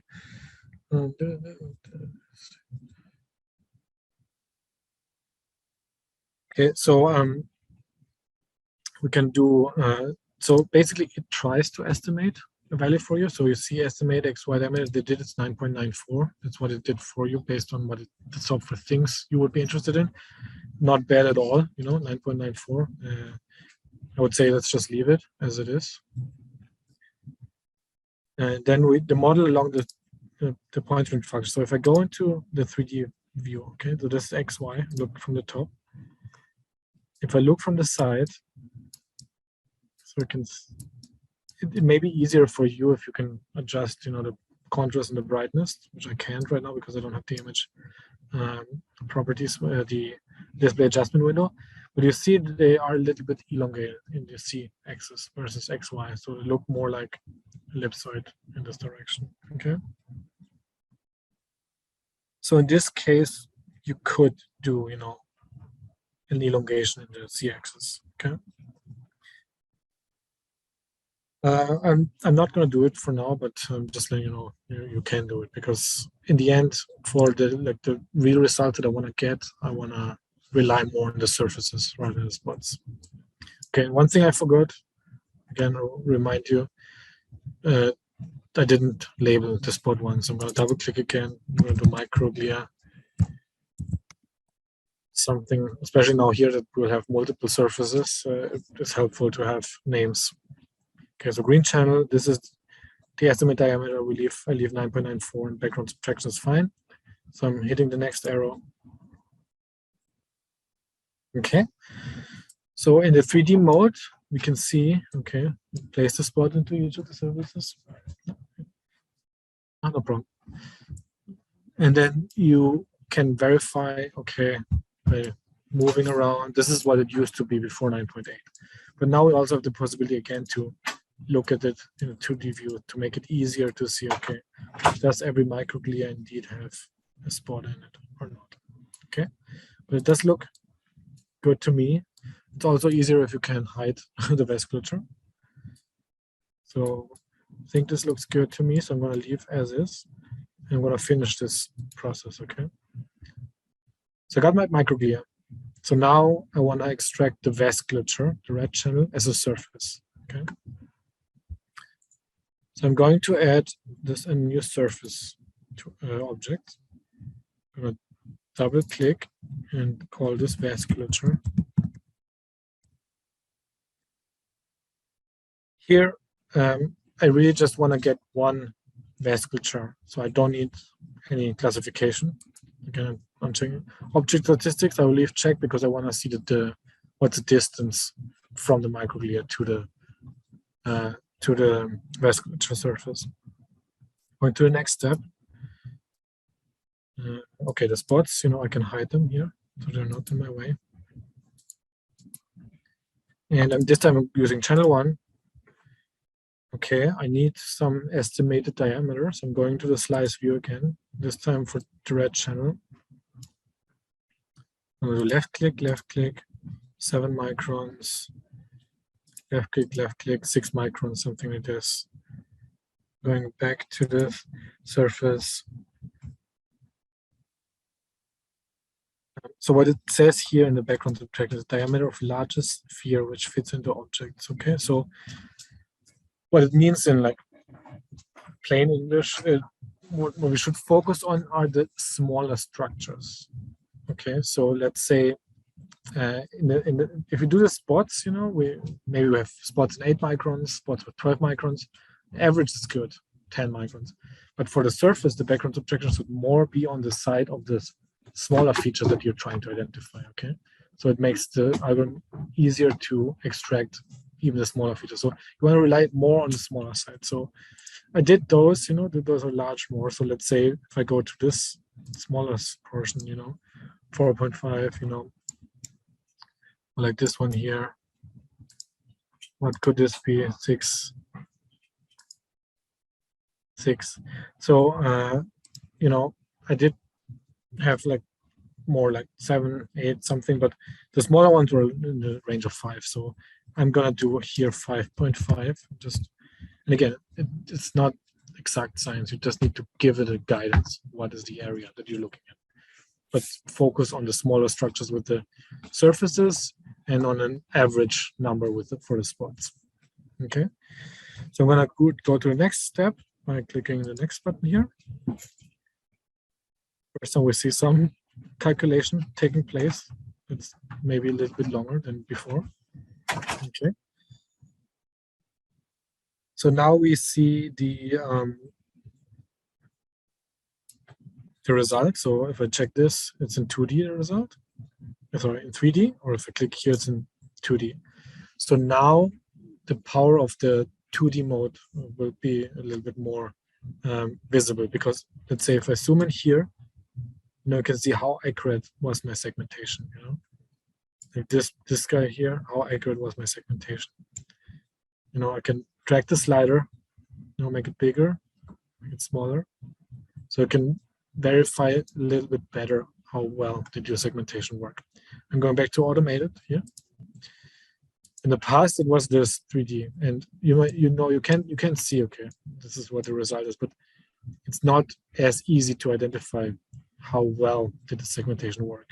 Okay, so going in here, you always get a second set of option, to see how well it worked. And in this case, you can say, okay, it did work well enough for my purpose, or there's still some pixels or voxels here that I want to include. Okay, so again, you can either go higher with this, will not be a problem, or you can go back a step and change the parameters to make it less biased on your thresholding, but more on your parameters that you input to make it automated.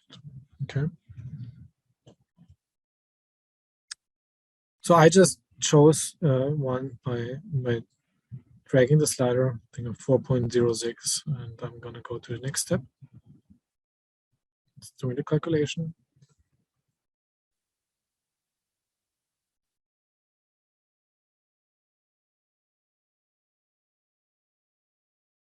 Okay, so now I'm in the filter step, the last step. Okay, so here the filter step is quite important for this particular surface. So if I go into 3D, I see there are things like this blob here, and there's some blobs here that I don't want to have included in my surface because they're not part of the vasculature, or they're not part of what I'm interested in to characterize. Okay. Also, you can see some of the vasculature, like those little parts.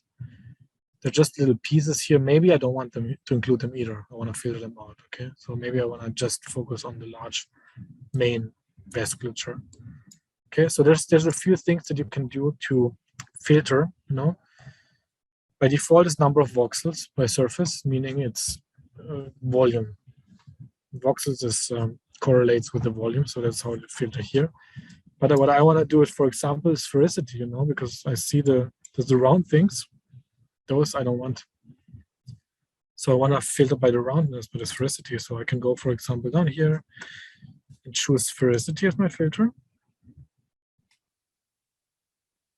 And then, if I drag the slider, like if I go more to the right, it's more round, more the spherical ones. If I go to the left, it brings back the non-spherical ones, okay? So in this case, I don't want to have the filter like this on the lower threshold, but I want to have an upper filter too, okay?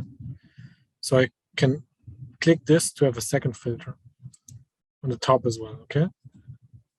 And I don't want to have the other filter, so I'm turning off this filter. So basically what I'm doing is I'm inverting the side. So by default, it was this filter on, this filter off. So I'm going to turn this one on and this one off instead, okay? So I'm filtering like this instead of the other way. And here I can filter the sphericity. Okay, they're going away. And now it's really up to the researcher, up to you guys. Do you want to include those? Do you not want to include those? So in this case, maybe I don't want to include them. I'm going to filter those out like this, maybe, I would say this kind of looks okay to the purpose that I'm looking at the vasculature, okay?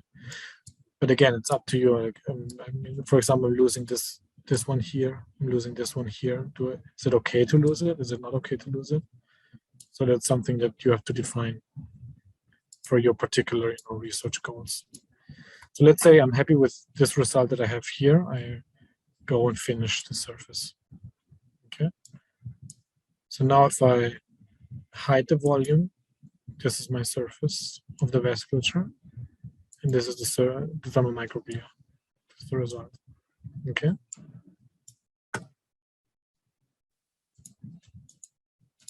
And since I have statistics, on both of them, there's lots of things that I can characterize now in terms of the distances, okay?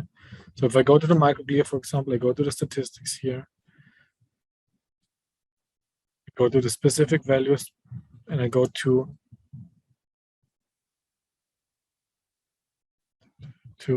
shortest distance to surface equals vasculature, okay?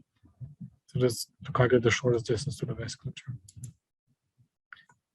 And then I can see, okay, how far away are those microglia towards the surface, okay? And I can do the same thing, here's the statistics, I can extract it. I can say, if I click on the shortest distance here with the left mouse click, I can sort by highest to lowest. So I can see the highest one here is, oops, not see position, this one. So the highest one is 121 micrometers, okay, this distance. So I click this one, and if I don't immediately see this, because it turns yellow, I can always go to this one here. This is called center viewing area to center of selected object. So now I will jump to this. So this is the microglia that is the farthest away from the vasculature. And then you can also go to the closest one. You see there's negative values. It means that those surfaces, those spots are inside the vasculature or overlapping with the vasculature. Minus 3.8, so this is the closest one. So I click on it, and I can jump to it with this one here. Okay, this one is the one that is the closest or the most engulfed into the vasculature. Okay. And then you can color code this, for example, as well. So you can go to the color tab. You do statistics coded, and you choose shortest distance to surfaces. There you have it. So you have closest ones are in purple and blue, and the farthest away, as you remember, those are the ones that are the farthest away, and red and orange. Okay. So this would be, for example, a result. You would like to take an image and publish this or put this on a paper or in a presentation. So we have this tool here to do snapshots. So if I click one time, what you see is what you get basically in here, in this box, okay? You can rearrange it like this. You can make things bigger, smaller, you can move things. Or you can click on the little arrow here to get into the preferences of the snapshots, okay? Here you can define, you know, the DPI, how high is the resolution? What do you want to save it as? JPEG, TIFF, PNG.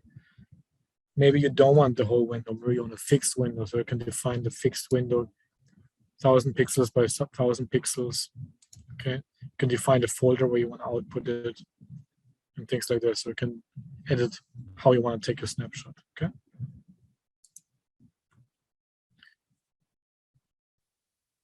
So now that we have,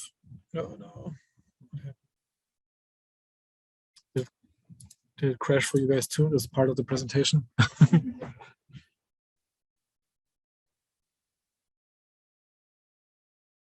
But this is basically almost the end. I just wanted to do more surfaces with the microglia, but that's okay. I mean, this already have this like this, but you know, I want to have the same parameters as you guys have, so it doesn't hurt to go just super quick over this again.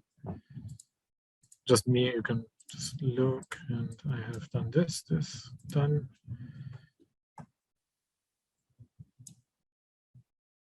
Done. Microglia,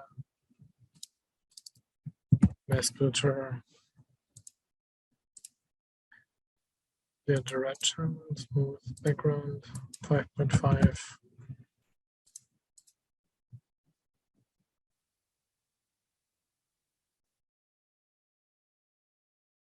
Did a little bit 4 point something like this.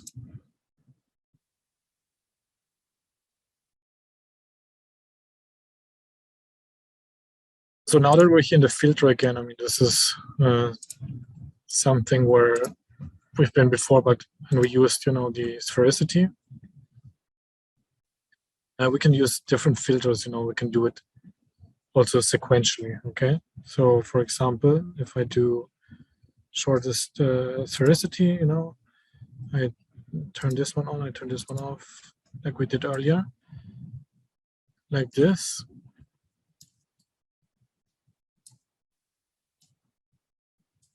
Kind of like this, but then I also wanna, you know, add a second filter. You know, you can add filters sequentially because maybe we're not achieving the result that we want just by one filter.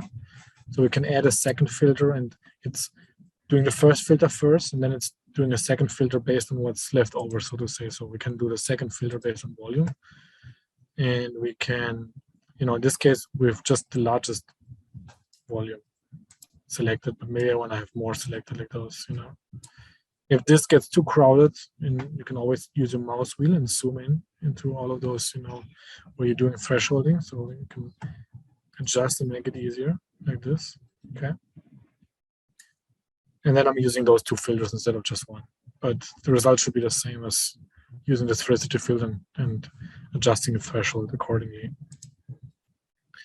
Okay, so now that I have those two here done, again, I did this just by statistics coded and shortest distance to the surface, like this. Now we can, you know, look at this in plot wise. So we call this the vantage, that's next to the surface here. And in the vantage, we do our plots, you know. So I'm gonna quickly first show you what is possible. So we have 1D views, okay? So we have, for example, just the shortest distances that we want to do of the spots here. It's just shortest distance of the spots. It's like the distribution of the spots, 1D plot. We can do 2D plot. We can say of the spots, what is the distance to the vasculature, and what is the intensity, you know. Maybe there's a correlation to know the mean intensity channel 2. So you can define on 2 axes, you know, intensity versus shortest distance to see maybe there's a correlation. But then what I mentioned is also relatively new is the spatial view. So if I click spatial view, this is what we see by default, but what I'm gonna do is I'm gonna uncheck show complete to random. So this is the result that we get as a histogram count plot, okay? It's just counting all the plots based on the distance, the number of the spots, and here is the shortest distance to the surface. Here is 0. So what is right is like outside of the surface, and on the left side you see things that overlap with the surface, okay? A better way to see what is happening is to use the probability density plot here. So this basically smoothes us out, you know, like here we see literally, you know, every spot and it's just connecting them. Here it gives us, you know, the distribution, the probability of where we find the spot in this, you know, data set that we just did, okay? And then as I introduced in the presentation earlier, we can compare this to a complete spatial random generated data. So the software can generate random data for us. This is here the dotted line. And then we can compare the randomly generated versus what we actually see. And then we can see that we have more spots closer towards the surface of the vasculature than it would be if it was randomly generated, meaning there is some attraction happening of the microglia towards the vasculature, okay? So these are things that you can do. Okay. Yes? How is that random data generated? So it takes the number of spots that we get, like let's say we got 100 or 200 microglia spots, it takes the spots and it applies, you know, it makes like the Gaussian curves. It's really just statistically based on an algorithm that I think we can look it up here as well. Yeah, show help. Let's see.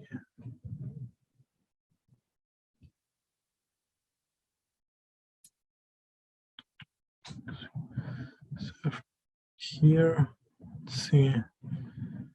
Yeah, I would need to look up the exact algorithm that's used, but it's from the literature, like to generate based on the number of the same spots that we have, to just shuffle them and randomly place them. Which button to click For what? for the random? Oh, this one here. Show complete spatial random generated data down here. So what's the advantage of having those two random? So we want to identify if some biological, you know, interactions are happening. It means like if there was, you know, no attraction or anything, you know, this is the distribution it would look like. But instead of seeing this, you see that the objects are closer to the surface, or maybe they're farther away. So maybe there is, you know, something happening that pushes the object away or brings the object closer, you know, biologically speaking, versus if it was just randomly using, you know, just the regular diffusion laws and distribution laws and things like this. How would the distribution be versus it is in reality? Okay, it means there is some attraction. Now it's your goal. Okay, what is happening? Why is the attraction? What maybe they're sending out some, you know, calcium ions or whatever, you know, that may attract this object. You know, this is not my research field, so I don't know exactly what's happening, but those are the things that you could, you know, then further think about and investigate.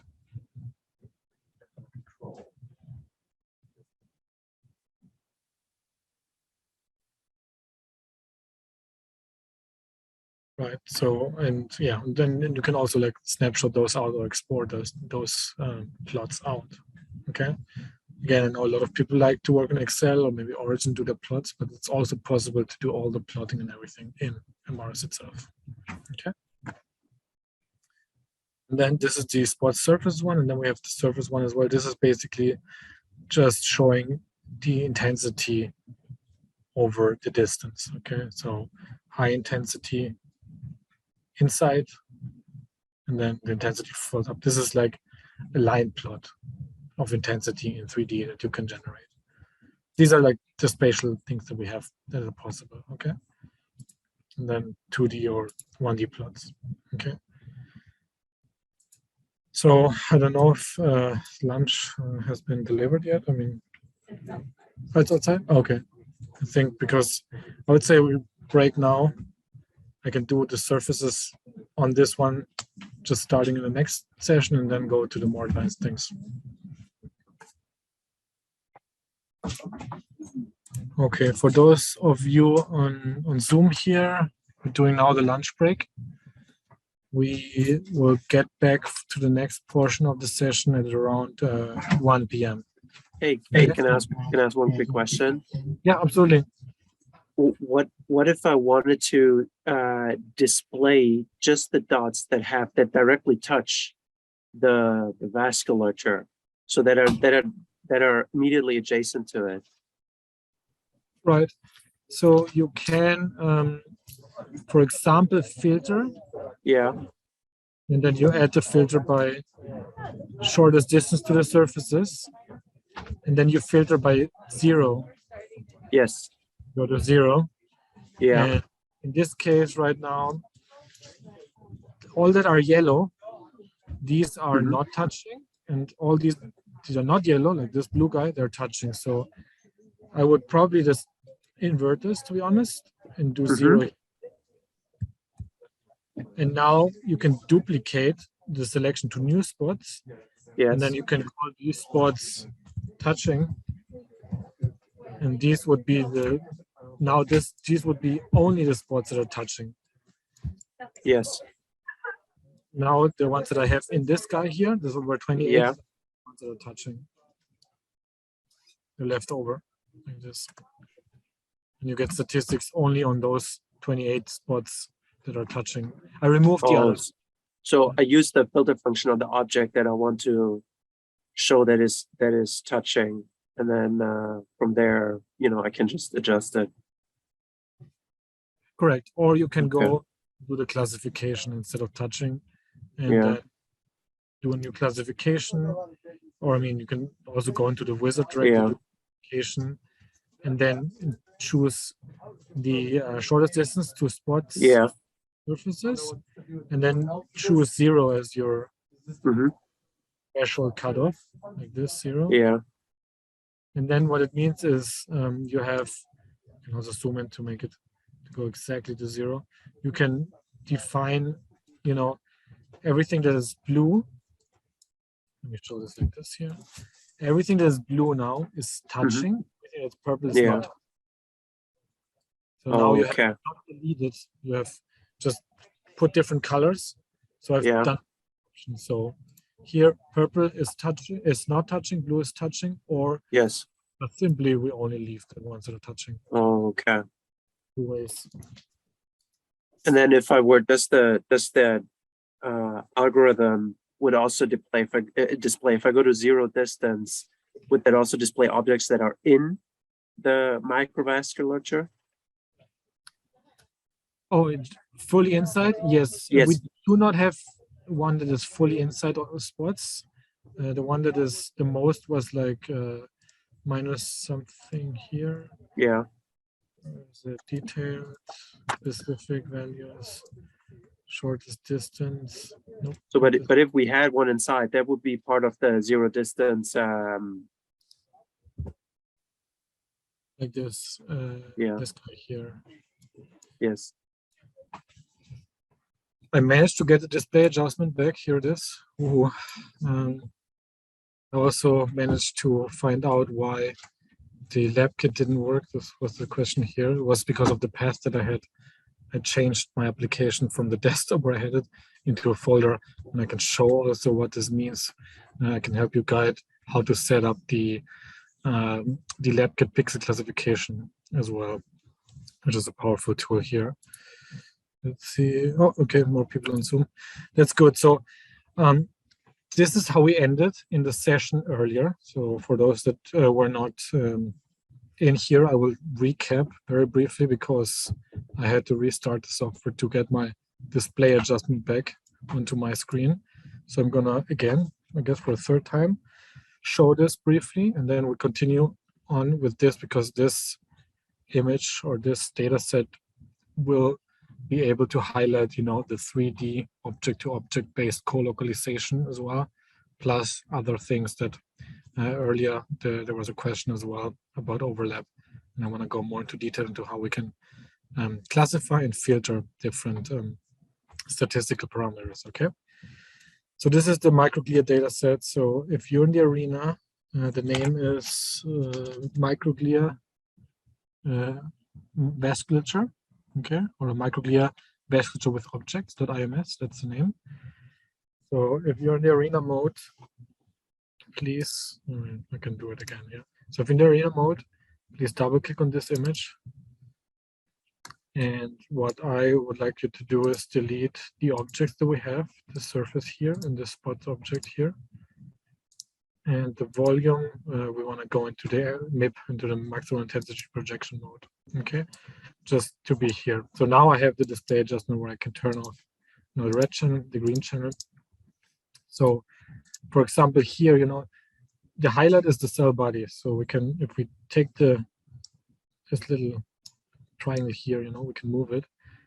So this way we're able to see, you know, the microglia, they have, you know, filamentous structures coming out of them. So they have filamentous extensions. So they're not just like a blob, okay? They're not just like a spot.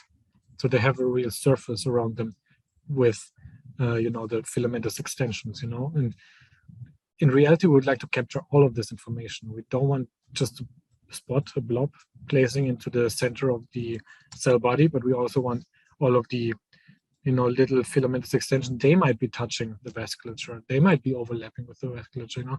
All of this information was something that we could not get earlier with just the spot objects, okay?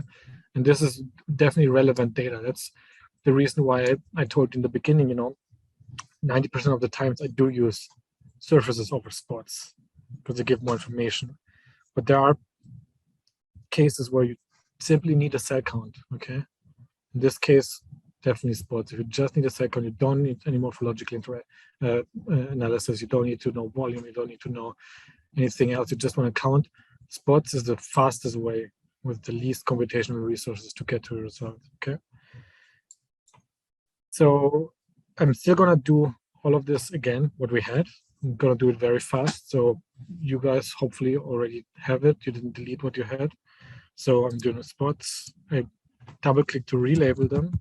Microglia is very important to always relabel your spots and surfaces so you don't get confused later on. So I did uncheck classify spots, the rest was default. I chose channel 2. I left the estimated XY diameter by default because we measured and we estimated around 10, so 9.94 is pretty good. Go to the next step.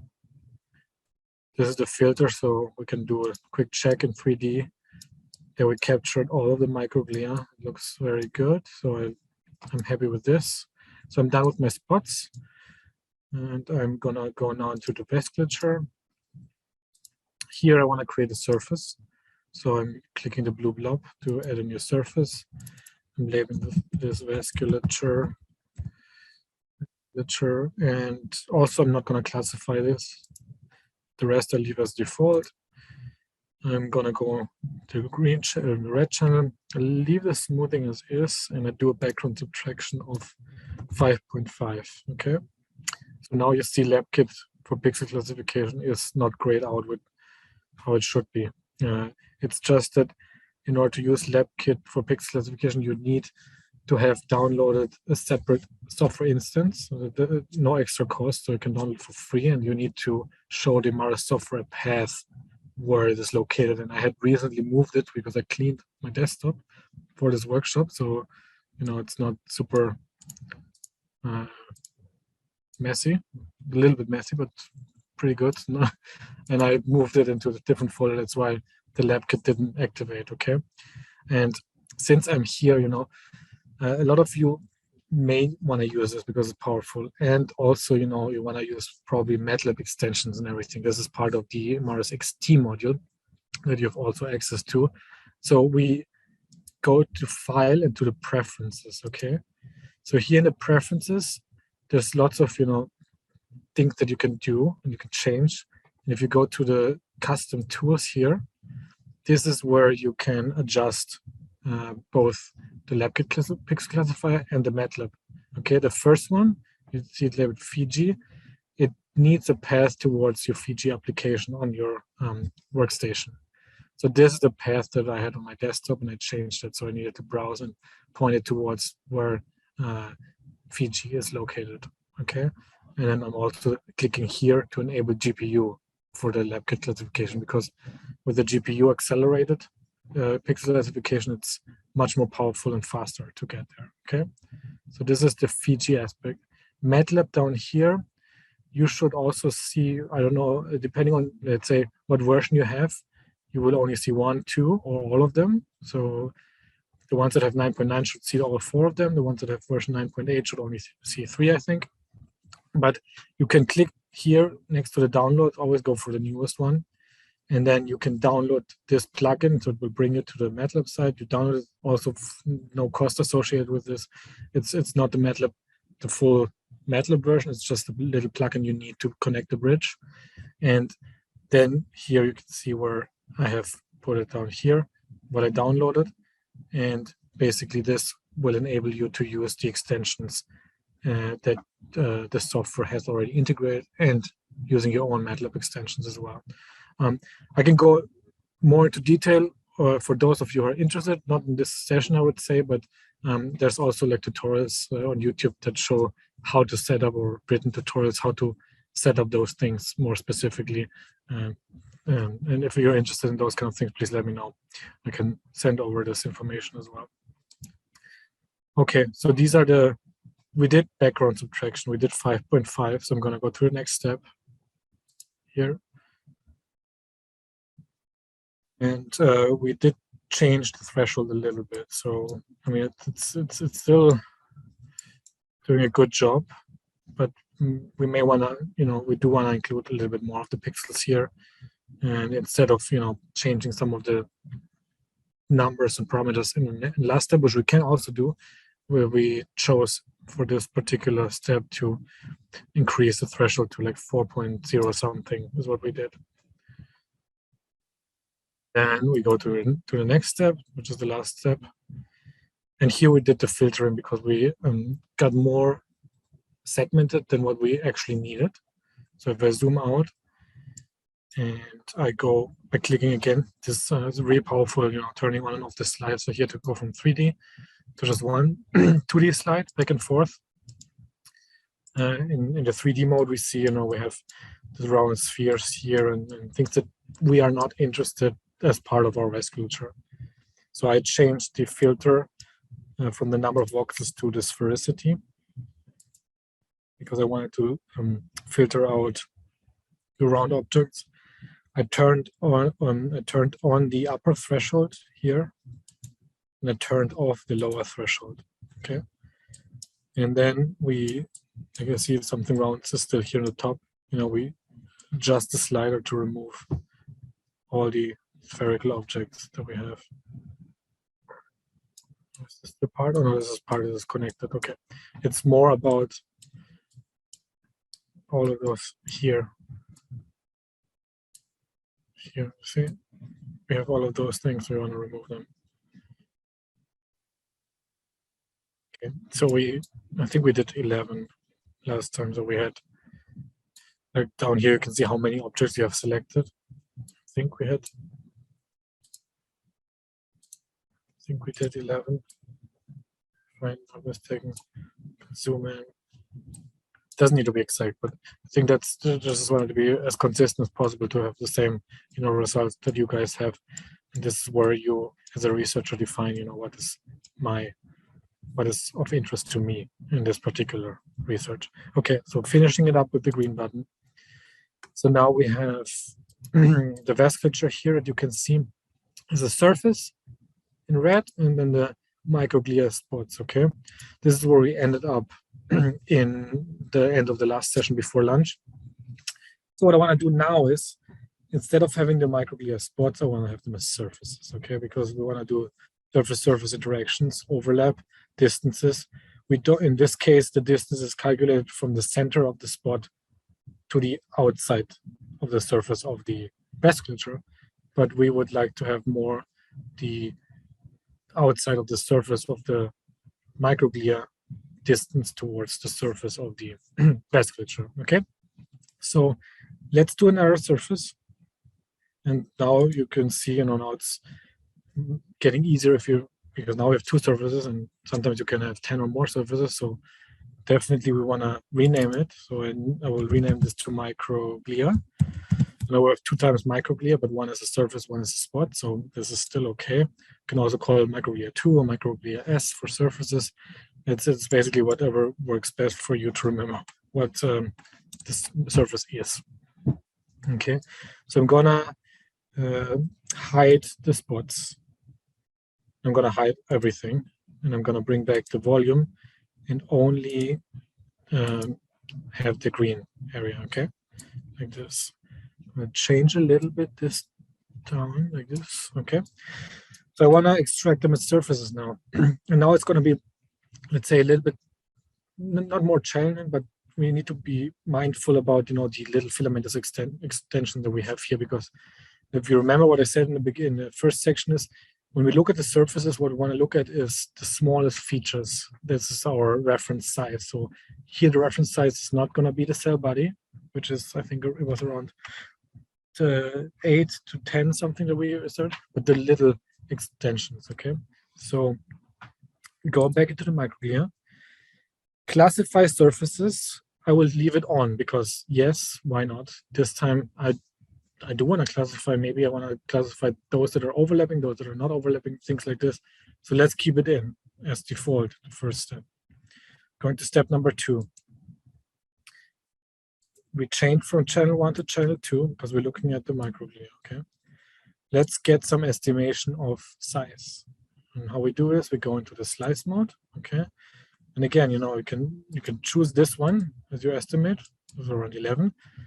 But we do want to get all of the little filamentous extensions, so we need to focus more on this size here, okay? This is the size that we want to look at, okay? So if this size is around 2, you can see, I mentioned this earlier, now our smoothing is also 2 micrometers. So if we keep the smoothing as it is, it will eliminate, so to say, our small features, and we won't be able to segment those, okay?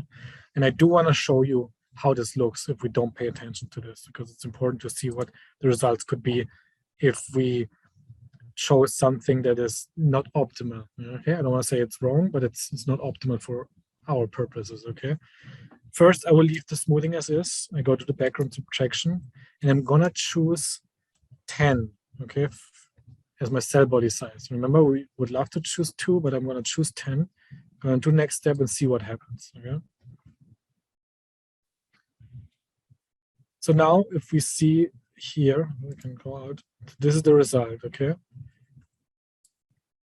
So it's choosing more. If you can see, for example, those top ones, it's getting some of the filaments, but it's choosing more. This is, for example, as a blob, but there's no filamentous extensions, and it's better seen in 2D here what is going on, Like, for example, let's see if I can find a good example somewhere.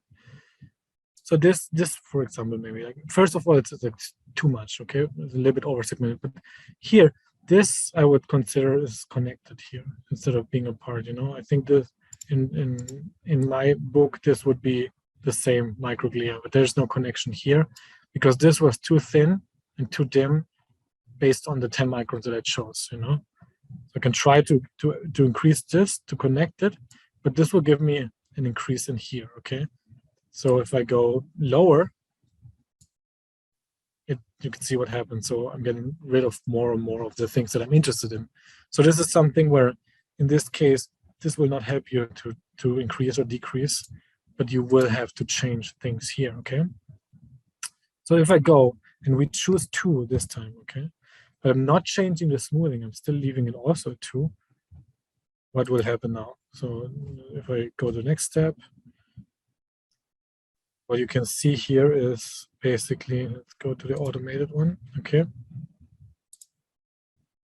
So by choosing 2 instead of the 10, now you can see that more, it seems like more of the filamentous extensions are being picked up, okay? So you see a little bit more is going on.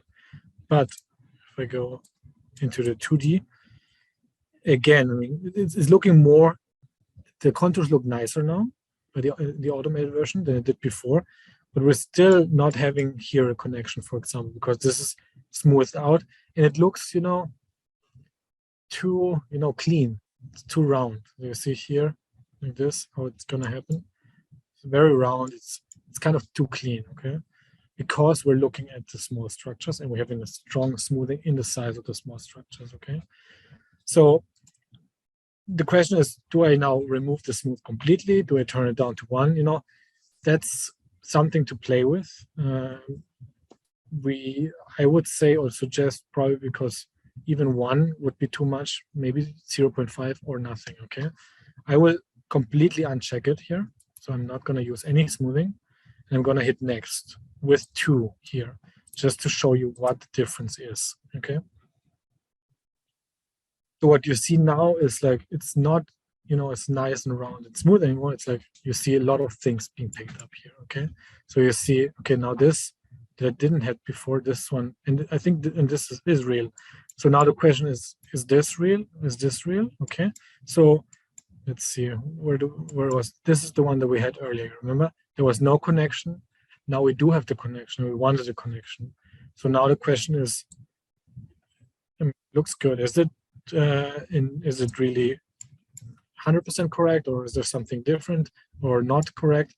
And we can still filter in the next step things that we picked up too much, okay? So let's just take a look at what we have here in 3D, just to give an idea. So it's a little bit convoluted because there's so much going on, okay? That's why, imagine you're seeing this in version Imaris 9.8, before 9.8. You're like, okay, is my segmentation good or is it not good? It looks kind of good. But then again, see, now that you have 2D, you can better estimate what is the result of my segmentation. Is it good? Do I need to increase? Do I need to, sorry, decrease? Do I need to increase, you know? Am I trusting, or do I do the automatic? Okay, it's always better to do the automatic, because it's an algorithm that will be less biased, and you can carry it over to next data set and to next data set and so forth. But sometimes it is necessary to change things up. I do think that this will give the correct result here, or let's say the best result. You can always, you know, go back here and let's say, as I mentioned earlier, you can try 1 smoothing or 0.5. I would probably recommend either 0.5 or no smoothing. And you can see the differences, you know, it's picking up more. It's like, do we have the connection here or not? We still don't have the connection here. So let's try 0.5 as a last just comparison, and otherwise we leave no smoothing.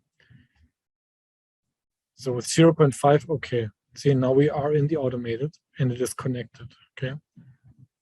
So now you have to compare and verify, is like 0.5 better or is nothing better, okay? But this looks actually very good, I would say. Okay, so you can verify like this. Again, you can always go into the 3D. For this particular, it's a little bit tough in the 3D mode because there's a lot going on. It's hard to 100%, you know, be sure that everything looks good, okay?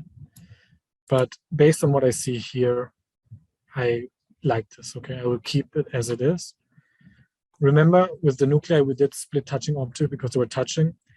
Here, I mean, maybe it's not 100% obvious if you look like this, but the chances are very high that things are touching here, because you see we caught up a lot and there's a lot of filamentous extensions, and the chances that it's touching is super high. So I would definitely enable the split touching objects for this one, okay?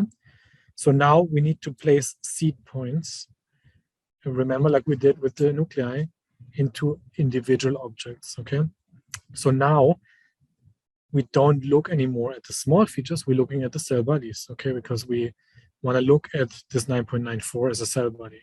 Because what happens if we say, okay, but remember we did the surface and we had to look at the small features, so we chose 2.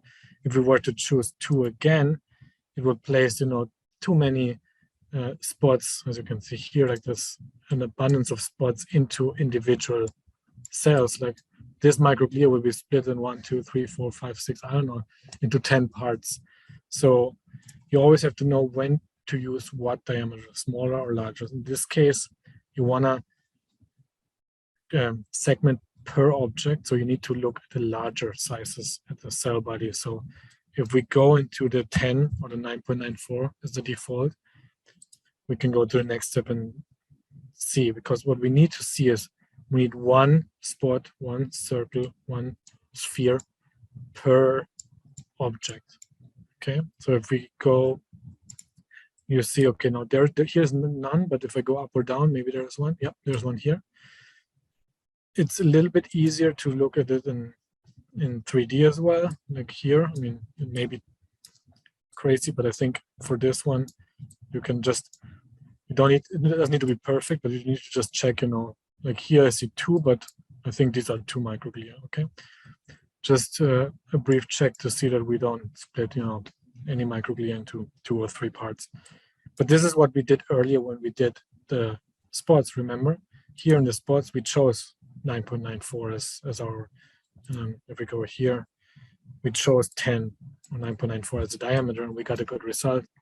So this is the same thing. Essentially, we're doing spots as seed markers to separate. So this is not what we extract, just to separate the surfaces that we created. So leaving this as is, I'm going to the next step. And this one will be, not too long, but it will be a little bit more calculation down here, because now it's really getting a lot of surfaces and they're splitting a lot of surfaces. Here on the left, you can see what it's doing. Okay, and it's done. Okay, so this is the result where we can do more filtering. Okay, right now, everything is selected. I can go and filter by, in this case, by volume, or different things. Okay, I think everything that we have here is valuable, or is a real microglia. So I don't want to filter anything out. Okay, you can always filter out later, but everything is of value to me for this particular research. So I'm keeping everything. Okay, I'm doing no filter, so either you can turn it off like I did here, just turn it off, or you delete the filter completely. It really doesn't matter. Just no filter necessary. We go to the next step.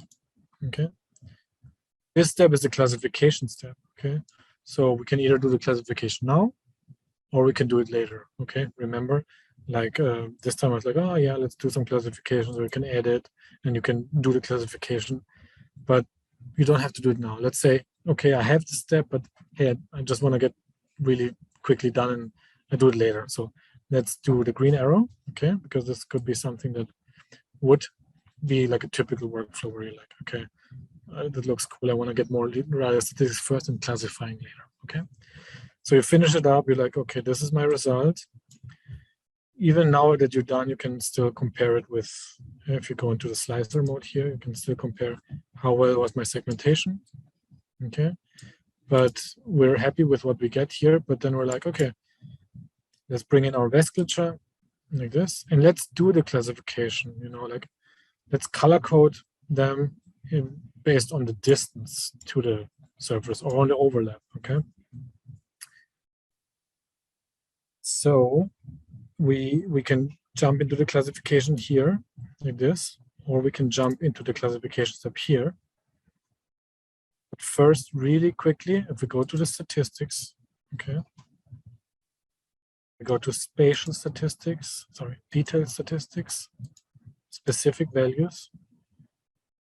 I just want to show this first. So we have, now that we're looking at surface to surface rather than spots to surface, we have more statistics that we didn't have earlier. And this was, I don't know if Fabian is on the call. I think, yeah, Fabian is here. So some question from Fabian was also about, more directly related to overlap and engulfment. So here now we have more statistics like overlapped volume ratio to the surface vasculature and overlapped volume to the surface. Okay, so these two we have now available that we didn't have available before with the spots. Okay, what is the difference between those two? The overlap volume ratio gives you a percentage. It tells you 80% of this microglia is overlapping with vasculature. Okay, the overlap volume gives you the number, the volume in cubic micrometers, saying 20 microns of this particular microglia is overlapped with vasculature, or globally, on average, 15% of microglia is overlapped with the vasculature, or on average, 23 cubic micrometers are overlapped with vasculature. So these are the statistics that we can now extract with surface to surface. Is more powerful than spots to surfaces in this regard. Okay, we still have down here the shortest distance to the surface. Remember, that's what we used with the spots, the shortest distance. But additionally, those two, volume ratio and volume overlapped, these are what we call the object-based co-localization that we can do. Okay, it doesn't need to be a microglia with a vasculature. It can also be a fluorescent marker with another fluorescent marker that we want to do an overlap. Okay, where do we have co-localization between green signal and red signal? And these are just expression markers that we can get a volume out of them and then do overlap ratio. Okay, so in this regard, let's do the classification. Okay, if we can all go to the wizard, the creation wizard, the recompute is the second tab here, and then we click on classification. So now we can choose here as our statistical classification parameter. Let's do overlap volume ratio. Okay, let's look at the volume ratio, not the volume, but the volume ratio. Okay, it's called overlap volume ratio to surfaces. Surfaces equal vasculature. Okay, and now you see why it makes sense to have it labeled, because you're in the microglia and you want to look the distance to the vasculature, so you choose vasculature. If you had like 10 other surfaces, they were labeled surface 1, 2, 3, 4, 5. It's like, okay, distance to surface 1, surface 2. Okay, what is what? So now you know, okay, this is vasculature. I'm doing the overlap ratio to the vasculature. And you can define your overlap ratio. Okay? So 0.5 would be 50%, okay? Or as an example. So what you see now is everything that's blue is touching to sorry, let me find like we have less purple. So purple is the ones that are more engulfed here. So like this one is purple, for example. So everything that is purple is 50% or more engulfed or overlapped with the vasculature, and everything that is blue is less than 50% overlapped with the vasculature. Okay, by volume, 50% by volume. Okay, we have two colors, but that's not where it ends. Let's say we want to do more classification, more buckets. So here there's a plus sign, so we can add a third color, and we can add a fourth color. Okay, so we can add more colors. So we can do our boundaries. Let's say the first boundary we do, let's say 10%. The second boundary we do like 20%, like 0.2. The third boundary we do at 30%. Okay. Right now, how we do the classification is everything that is 30% or more engulfed is red.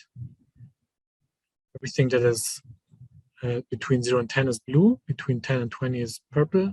Between 20 and 30% is green, and then the rest is red. So that's what we can do. We can add more colors, get more classification, more buckets, and we can uncheck the vasculature as well to see better, the different colors. Okay. So here's without the vasculature, you can turn off the volume. So this would be like a classification based on this. But since, like, for example, we have 4 colors, I guess it would make more sense to have it in every 25%, you know. So we can do 5, this one is 50, this is 75. But always be aware, like here, the majority of them are blue. This first bucket, we have the most of them. And then the least amount that we have, I think it's just 2, there's 2 spikes here, is in the red. So we have this person here, this microglia, sorry, it's not a person, and this one here. And then if we bring back the vasculature like this, we can see exactly, okay, this guy is really super overlapped by 75% or more. Was this one. And we can hide the vasculature again and look at the second one, like this one here, just to verify. Okay, it's hard to see because it's the same color, but it's super overlapped here, you know. So this is what you can get. But I guess more meaningful, because we have a lot of blue here, would be, you know, like the ones that are, let's say, not overlapped, or 10 or less, you know. Like, I guess because we have such a high concentration in this area, it really does make more sense, like, let's say 5%, you know, because now the blue is still the majority, but we can have like a better, let's say, because this region here between 0 and 5 and 5 and 10 may be more important. Okay, Fabian, you have a question? Oh yeah, sorry to interrupt. Just one question. If it's too specific, we can do it tomorrow. That's fine. A lot of these analysis, especially for us as we image solid tissue, is a little bit hampered by different intensities as we go deeper into the tissue, especially for the 3D data sets.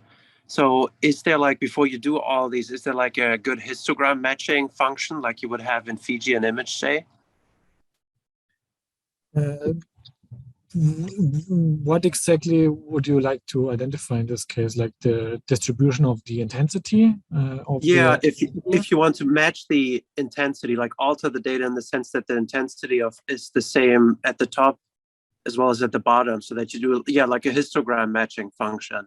Oh, okay. You want to like homogenize the intensity over the exactly microglia. Okay.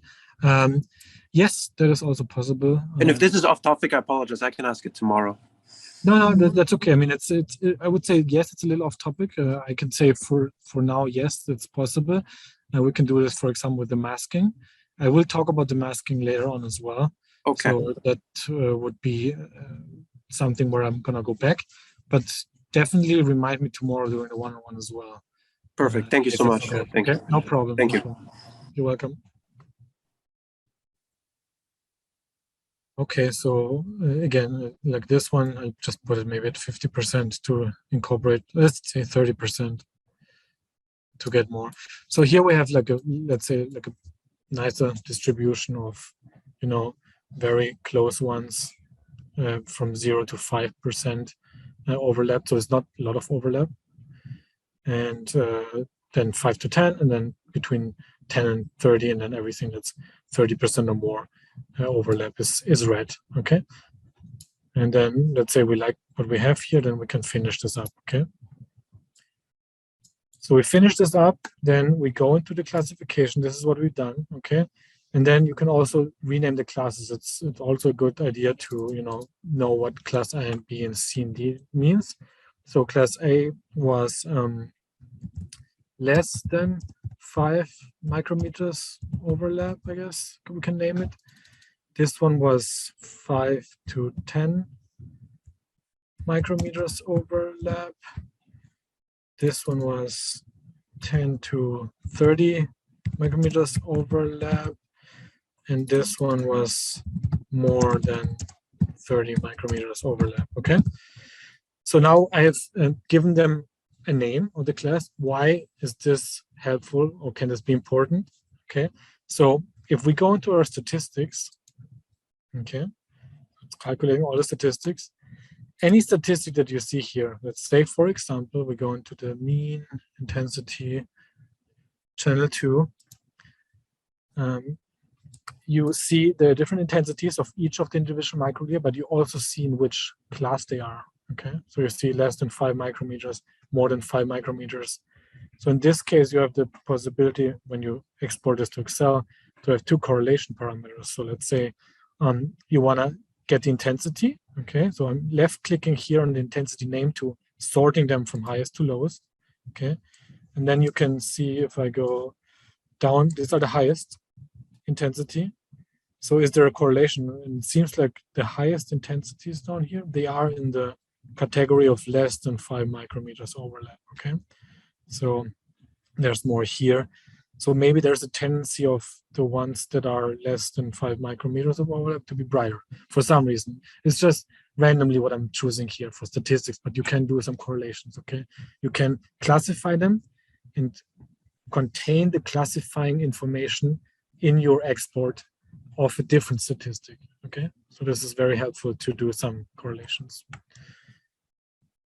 Okay, I did talk quite a lot right now, and it's a lot to consume. Anyone, any particular additional question about what you've seen so far? This is definitely one of the, let's say, more powerful things we can do. And there's more that can spin out of there. Okay, you can always think, oh, is it possible to do X, Y, and Z? And there's a lot of ways to do different things. You just using the different color coding, the statistics, the distances, overlaps, those things. And a lot of things are not immediately clear. So some things and some questions will come up later as well when you're actively using it and working on your own data. But this is, it's really the core of what most of the Imaris users work with. Okay. So again, this is what we did with classification. We color coded and we gave from 0 to 5 is blue, or like even from 0 to 5% overlap, we give blue, from 5 to 10 green, and so forth. But if we wanted like a nice evenly distribution, we can color code it as well with a heat map. So I've shown this earlier with another image or with the spots, but we can do the same thing with those surfaces. So we go to the color tab. Okay. Down here, the labels, labels meaning those colors, green, purple, blue, and red, they override everything. So I don't want them to override. So I click this checkbox to bring everything back to green. I do statistics coded, and I choose, overlap volume ratio to the surfaces, vasculature. And now we have, like a heat map where we show 0 overlap is purple, and then the highest overlap, which now we actually can see here, it's 86% overlap is red, is this guy here. But then now we have a more, let's say, distribution, okay, like this. Or we want to see the real volume, not the ratio, but the real volume, okay? So we get 0 overlap, and then the highest overlap is like 1500 micrometers overlap, cubic micrometers. Or again, we can adhere to the shortest distance to the surfaces, okay? Those are the different possibilities we have in terms of distance and overlap, okay? Again, we can also do intensity-based color coding. We can do color coding on volume. The volume, just the larger volumes are, this one is the largest one here. You can see there's lots of filament structures coming out, and then the smallest one are the purple ones where we didn't get too many filamentous extensions. But this is also a possibility that you can do, okay? Let's say for some reason this person, again I'm saying person, but this microglia is of particular interest, okay, the largest one.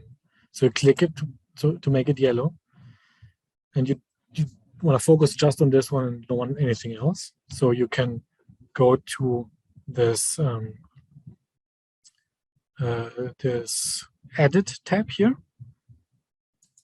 okay, and then you can click on duplicate, okay. So I duplicate just this one as a new surface object, okay? Everything else is gone. It's just this one because this is the one I love. I don't like the other one. I want to only work on this one. So I just create a new surface just with this one. And you get, I mean, not super interesting the statistics because it's just one, but you just separated one from the others, just in case if this is of interest, okay? And you could separate any or separate a range, a bunch of them. This is similar to filtering, and then, but in this case, I just pick one and just duplicated it, okay?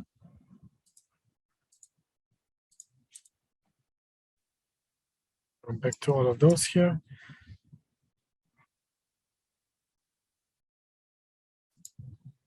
Okay, and then we go to vasculature here. And these are the, this is what I have. So another thing, you know, let's say this microglia, for example, the largest one. Which one is it? Oh, is it here? Okay. Here, yeah, this guy. So it's also selected this one. Is also, let's say, it's our point of interest, so to say. You know, let's say, you know, you're working on some things and you want to put a marker in your data set from where you want to characterize some distances. Okay. So what I mean by this is you can include a reference point in the data set. So we do this by here at the top, you know, we work with those spot surfaces, and we haven't worked with cell and filament, but there's also this next to the filament, what's called add new reference frame, okay? So if we click the add new reference frame, it will add a new reference frame. You can see it here, this one. You can left click and move it somewhere else, okay? You can move it anywhere, okay? For example, let's move it into this microglia, okay? Here, okay? You probably need to like go in all the directions, X, Y, and Z to appropriately place it in the correct spot, okay? Okay. I am turning off the color coding. Let's see. Oh no, that's the wrong one.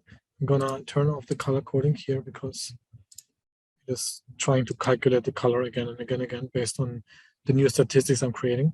But here, this one, I'm gonna put it in here. Okay, I need to highlight the reference frame, of course. So here, this microglia, this is the largest one.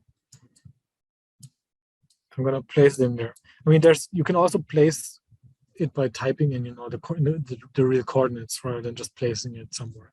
It's just to show you what is possible, okay? Maybe you know exactly where you want to have it in your coordinate system. You can input it precisely, or you can go in all directions and try to place it in there. But again, let's say this is an important microglia or important thing. It's your cell nuclei. You want to see how far are all the other objects from this particular point, okay? So now we have a new statistic. If I go back to the microglia here, and it's updating, it's going to update all the statistics. So now I can do statistics coded instead of volume. I can do shortest distance. Where is it? Distance from origin reference frame, it's called. Okay, here, distance from origin reference frame is the reference frame, the spot that we placed. So of course, the color coding will not be super interesting because it's gonna be the same, like close here, and in the distance, it's gonna get farther away, like in this way, you know. But if it's in the middle and things are like different, you can see what the distance is from each of the microglia towards this particular point, or towards this microglia in this case, okay? You can get the statistics as well to get the exact distance towards any of the microglia, towards this microglia or this point. It is maybe important if you have, you know, cell tracking, and you want to see, are objects moving towards like the cell center, or are they moving more towards the walls? What is the distance? What is the distance change over time? You can place a reference frame in your nuclei, and then you can identify, are they migrating more towards your nuclei over time or not? Things like this are possible by placing a reference frame. Just wanted to show because it's a powerful tool to have a man-made or like researcher made point of reference in your system, in your data set.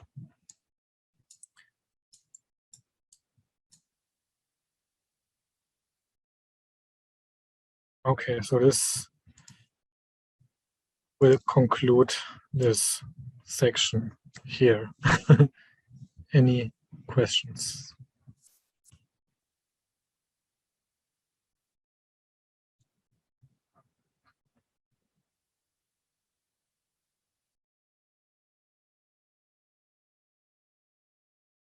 Okay, so maybe while we're still here, I just want to very briefly show the image processing tab. Okay, we didn't. When you add the seeds for the microglia, Mhm.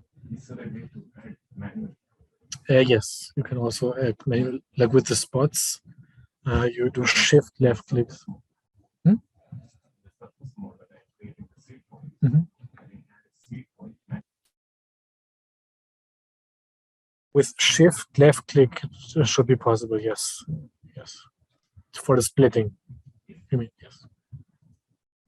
Or you can. I mean, if you drag the slider, it will add more, but it's not.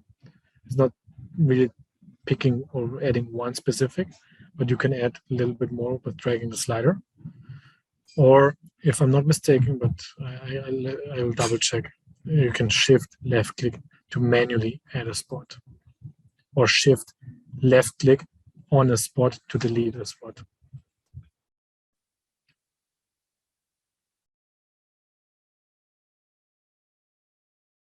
Like the first thing, if you create a spot or a surface on this tab, there's always a segment only a region of interest. Oh.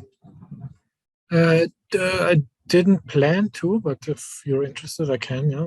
Is it possible that you turn shade? Like if you have a green fluorescent channel and you only want whatever the green is and analyze like Right. is that possible? Yes, that's possible. Okay, so that's actually a good question. I mean, this would have been part as well of my talk, but this is it's a good time. Now is a good time as any to show you, for example. Okay, the question, maybe you didn't hear it on the Zoom, is there a way, to select the region of interest, like for example the green channel or red channel here? So as a first instance, the question was, when you create a surface, there's a region of interest. That's different, but I'm gonna show it as well. So if you click new surface, you can segment only a region of interest. It's only a box in this case, so it's nothing that you can draw yourself. So let's say I go to the next step. So here it is showing me a box that I can move. Let's see if I go. So I can make this one. Then, for example, here it looks very difficult because it's orthogonal mode. Sorry, perspective mode, but I can change it into orthogonal mode, so it's easier for me to drag those. Okay. So this means like I choose like a box. This is my box. So I'm working only in this region of interest, nothing else around. Okay. Doing the same thing. It's now all of this is going on. I'm just doing something like this, going ahead. I'm not changing much, so it's only doing it here in this region, okay? And not on the whole image. Okay, so this is choosing a region of interest. So this is all we can do, just a box, okay? We can also, I just looked at this box. We can also really crop everything. So we can go into edit, and then we can go crop 3D. So here we can manipulate the data and really cut it smaller. This will change the data, and it will make it like from 10 gigabyte. If you size it down to a quarter, it will be 2.5 gigabyte. So it's really manipulating. Before you just chose a region of interest, now we're really cutting it down. Okay, so this I just wanted to mention is possible, just as a for you to know. So now the more interesting, let's say we have the microglia, okay, or whatever, it could be fluorescent marker, the green, but we only interested in the green that is inside the red, okay. We want to use the red as a marker, as a mask, like a cookie cutting, and only getting the green in the red, okay. we actually already have a surface that we made out of the red, which is the vasculature surface, this one here, okay?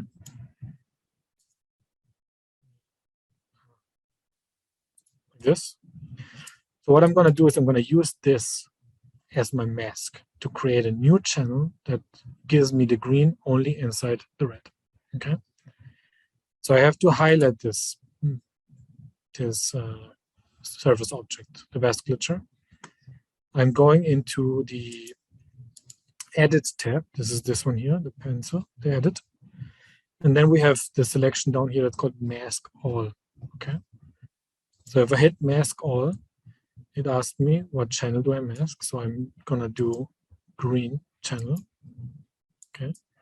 And it says duplicate channel before apply mask. Yeah, it's always better to have this checked to not overwrite your channel, but just to create a new channel.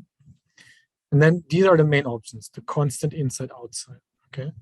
So I will set the voxel intensity outside of my surface, everything that is not in the surface, everything that is here on, to 0.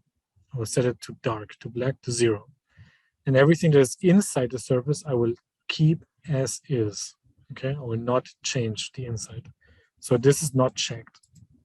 Only voxel intensity outside to 0, this is not checked. So what it means is I hit OK, creates a new channel. It's calculating.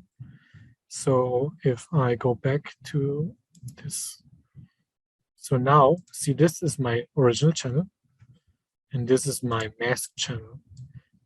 So I cut out everything that is outside of the red surface. I only kept everything that's inside, and you can see this if I bring in this one here. See, everything that is green is now only things that are inside, okay? So it's using this as a mask, as a cookie cutter to cutting out the rest, okay? Similar to this, you can also do, if I go to the vasculature again,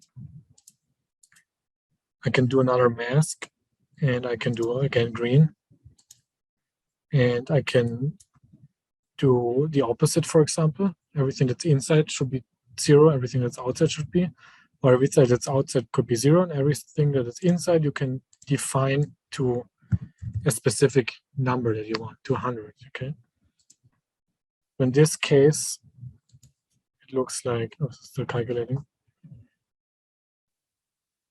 Okay, see, it looked like my green channel now is really just what the vasculature looks like with intensity 100, and everything around it is 0. So this is something you can do.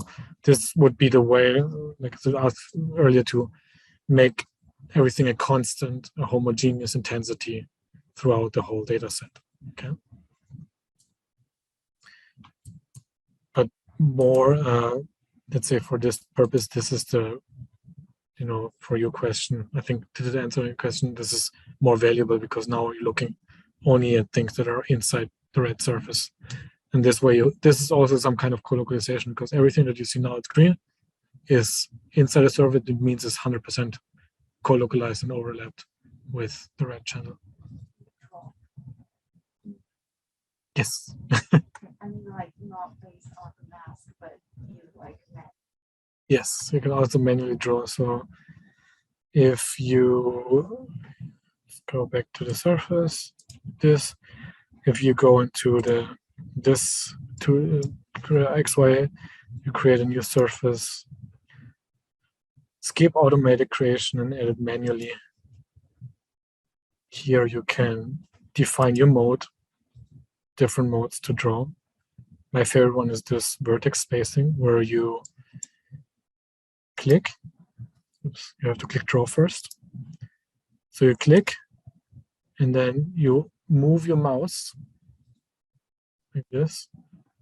It's following along like this in the same distance. Okay, I mean, you can just draw yourself just as you wish, but this is a little bit more, kind of automated. But let's say you can draw.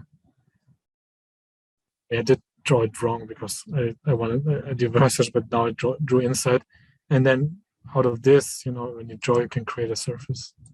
and then you have created a surface.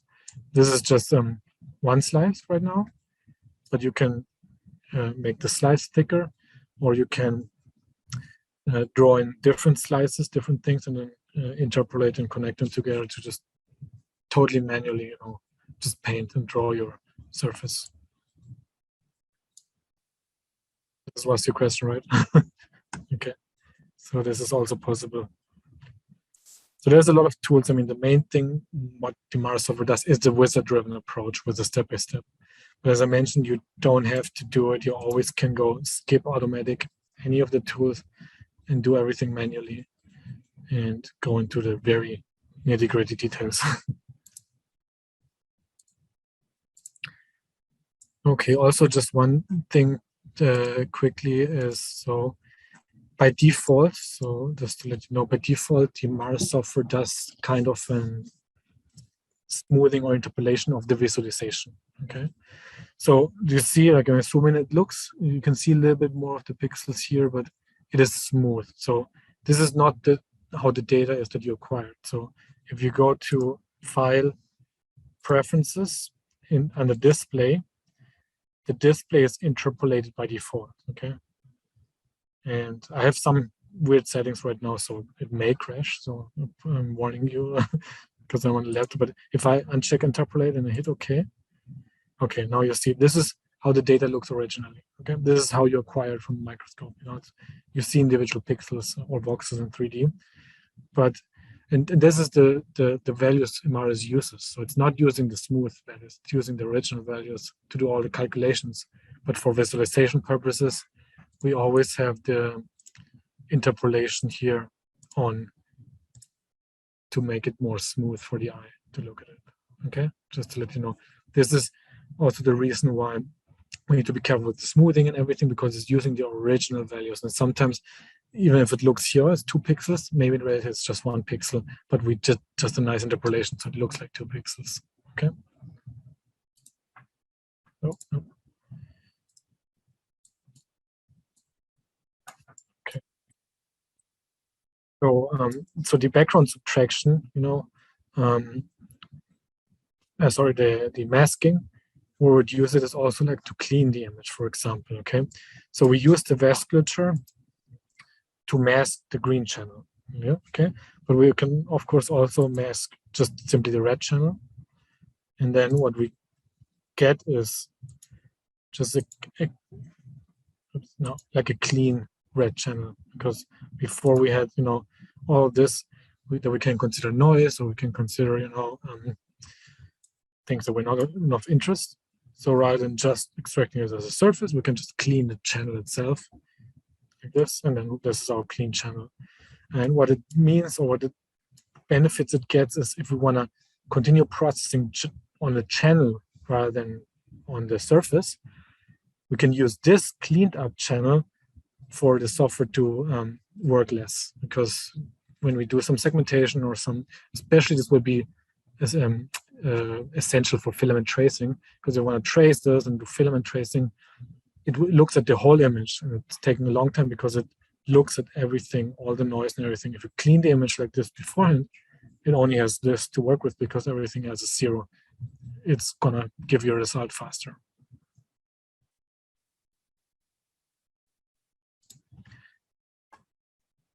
Okay, so briefly I wanted to show the image processing tab here.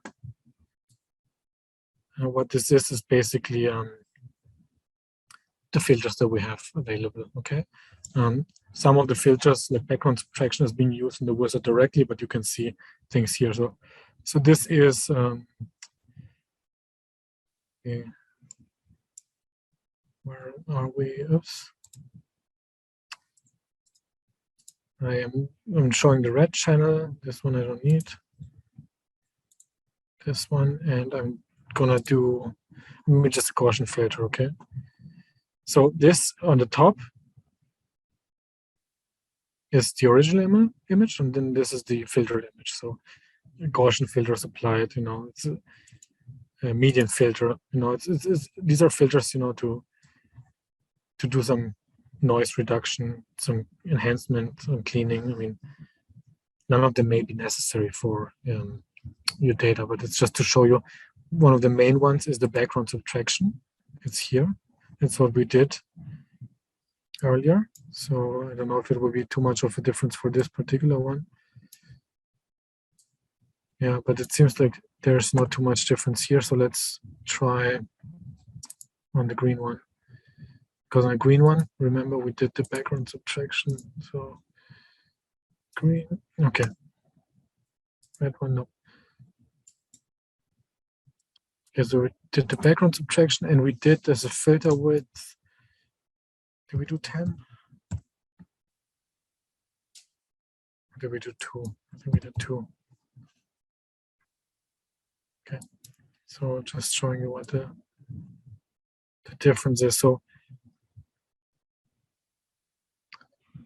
basically what it does is, it enhances the structures of interest and removes more of the background that is not of interest, okay? With the background subtraction. In the background, it creates a smooth. Remember, we do the smoothing first, and it's smoothing, and then it's using this smooth image to remove the background. Okay, it's not a manipulation step of changing the data, but it's creating a smooth image in the background of the background, meaning it will blur. The smoothing is essentially Gaussian fill. It will blur the image, and then it will subtract it to remove the blurred image from the normal image. And this is based on the filter width, which is the smallest structure of the surface that we define, okay, to give them the idea what do we want to filter out, okay? So if we say do 20,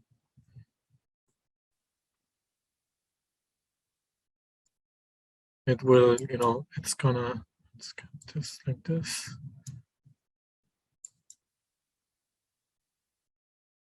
It will smooth out and remove like smaller things that we are interested in.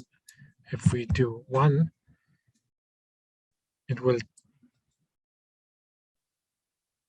is too small in this case, and it will just be kind of blocky. Okay, this is not the best data set to show this, but I think they have another one for the filament tracing where I can better highlight, what the background subtraction means and what it means to choose the correct size. Okay, but we do have different filters here. Like there's also the deconvolution here, of course, but we have different filters that we can use. And then let's say you do a filter, for example, the median filter, and you like what you see, like the before and after, then you can click OK here in the green, and it will apply the filter on your data set. But it's going to override your data set. Okay, so also need to be careful if you really want to apply it or not. Okay, but that's how it works with the image processing tab. Okay, so I definitely want to continue with tracking and filament tracing. Okay, because I'm sure some of you guys, maybe a lot of you, are doing neuroscience and neuroscience applications. So I think I'm going to start with filament tracing because it's probably one more popular of the modules, and then go to tracking. Okay, and at the end there's going to be a question and answer session. So typically this, or what I'm trying to do here for you guys, is the formal workshop part is until 3 p.m. and then I have a slot of 30 minutes to 45 minutes of just question and answers for those of you who want to stay longer. Okay, the official part should end around 3, probably 3:05, maybe 3:10, but around this time we would be finished with the official part. Okay, so I'm gonna go out here and I'm not gonna save anything. Feel free to save what you've done. I mean, if you wanna keep working with it, on this demo data set, play a little bit more, feel free to save it. I'm not gonna save anything on my end here. But we're gonna go with a neuroscience data set here. And this is this one here, pyramidal cell, this one here.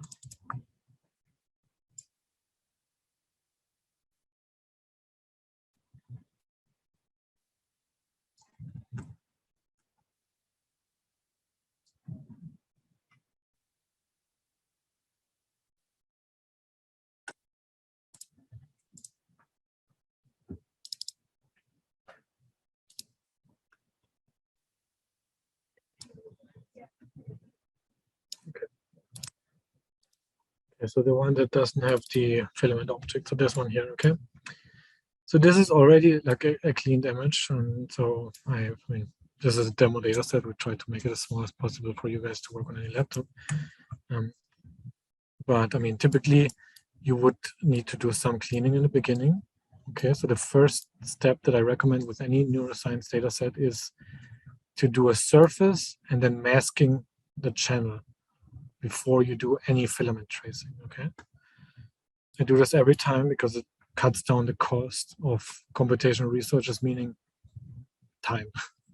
Otherwise you can sit, sometimes it's 2x, 3x, 4x the amount of time that it takes if you don't do the masking with the surface, okay? So the first step, I do a surface, okay?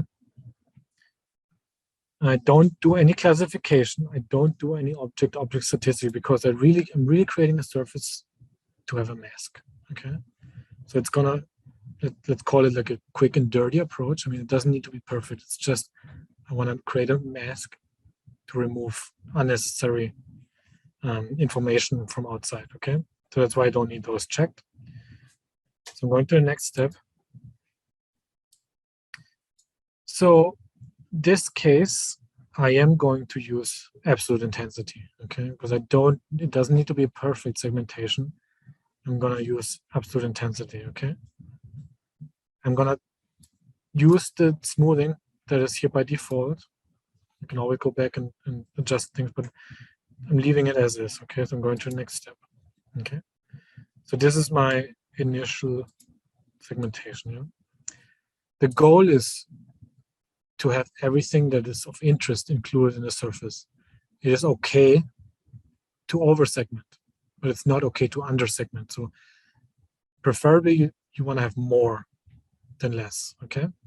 So in this case, I mean, you see there's a lot of quite missing. So here, because it is just for masking, we use the threshold, abuse the threshold, go all the way, or not all the way, but like this, you can here double check.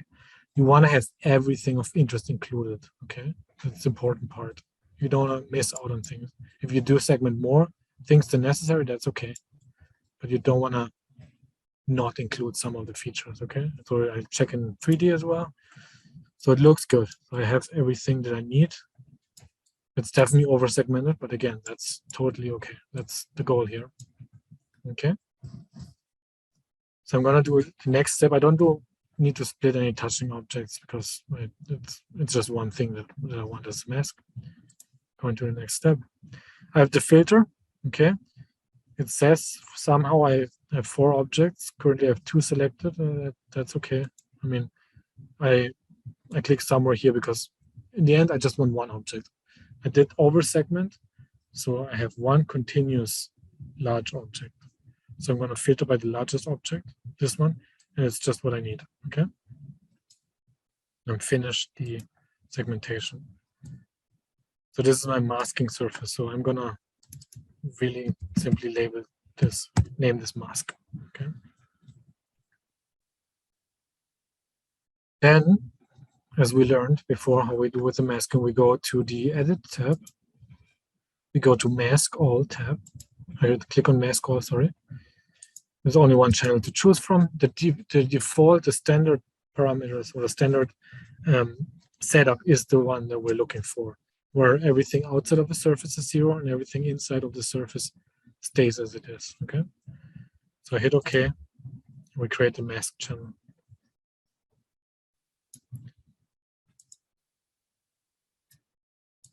So, I mean, let's see, like there is, if I increase this very much, you know, if I increase it all the way here, you see like there's things in the background, okay? In the original channel.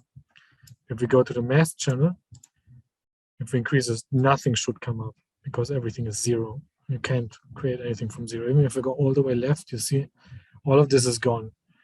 Even though this image, this channel was already cleaned, it still has, if I go all the way and increase, it still has in the background some noise, something, okay? So that's why all of these things will be picked up by the filament tracer to try to trace, and it will take more time. So that's why we did the masked channel. Now it's clean, there's 0 around. We're just focusing on what we need here, okay?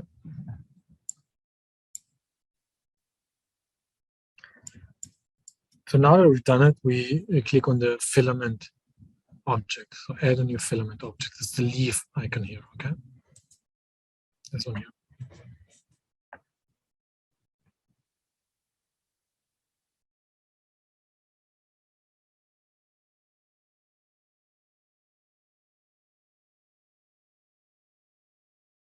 Again, we have the wizard. You can see now it's step 1 out of 6. So we have more steps with the filament tracer than we had with spots and surfaces. But same procedure. We're doing the wizard. We're not.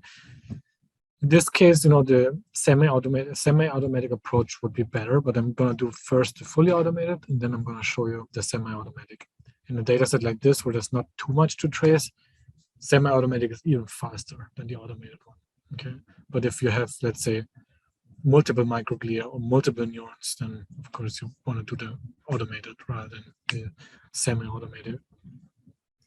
So we have 2 algorithms that we can work for. In my introductory presentation this morning, I showed you, with the tree-like structures, and then we have the vasculature-like, the branching and looping. So basically, the autopath is no loops. It's all the tree-like structures, or neurons, or microglia. And if we look at like vasculature, so let's think of the vasculature we did earlier in the microglia data set. There we would not use the autopath, but we would use the threshold loops method, the algorithm. Okay, so that's how you identify which to choose. Vasculature is the loops one, threshold, and anything like neuroscience related, like microglia, neurons, is the autopath, tree-like structures. Do you want to calculate the diameter of the filaments from the image? Yes, that's important. I do want to do this. So this is checked by default. Region of interest, again, is if we want to focus on a small area rather than the whole image. We don't want to do this.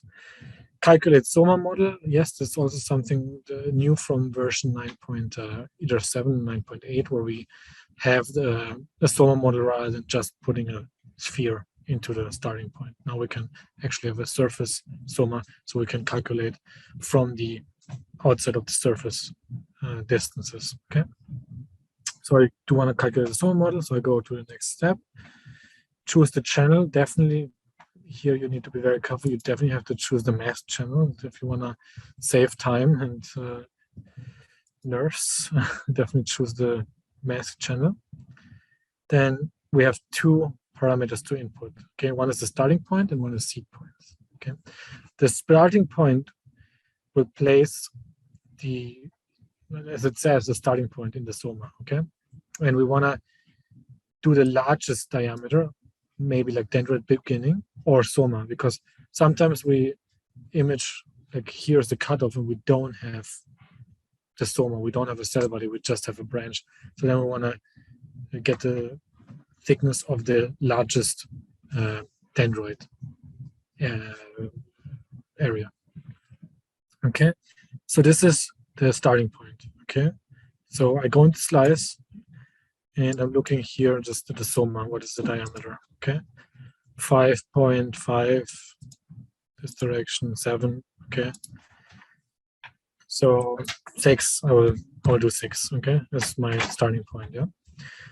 Seed points are the little spots it will place to trace along the dendrites. Okay, here what we want to put is, it gives you in parentheses, it gives you the idea what it wants you to choose is the thinnest diameter, for example, dendrite endings. So here you need to look at this thinnest and smallest structures in your dendrites. Okay, so go back to slice.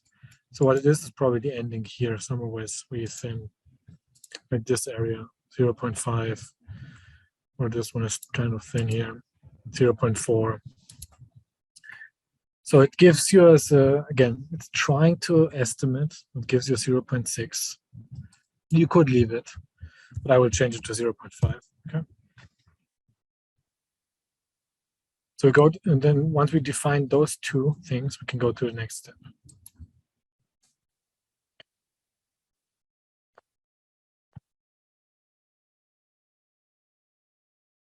And what we want to do is we want to identify that we did choose the right thing. So first, the starting point.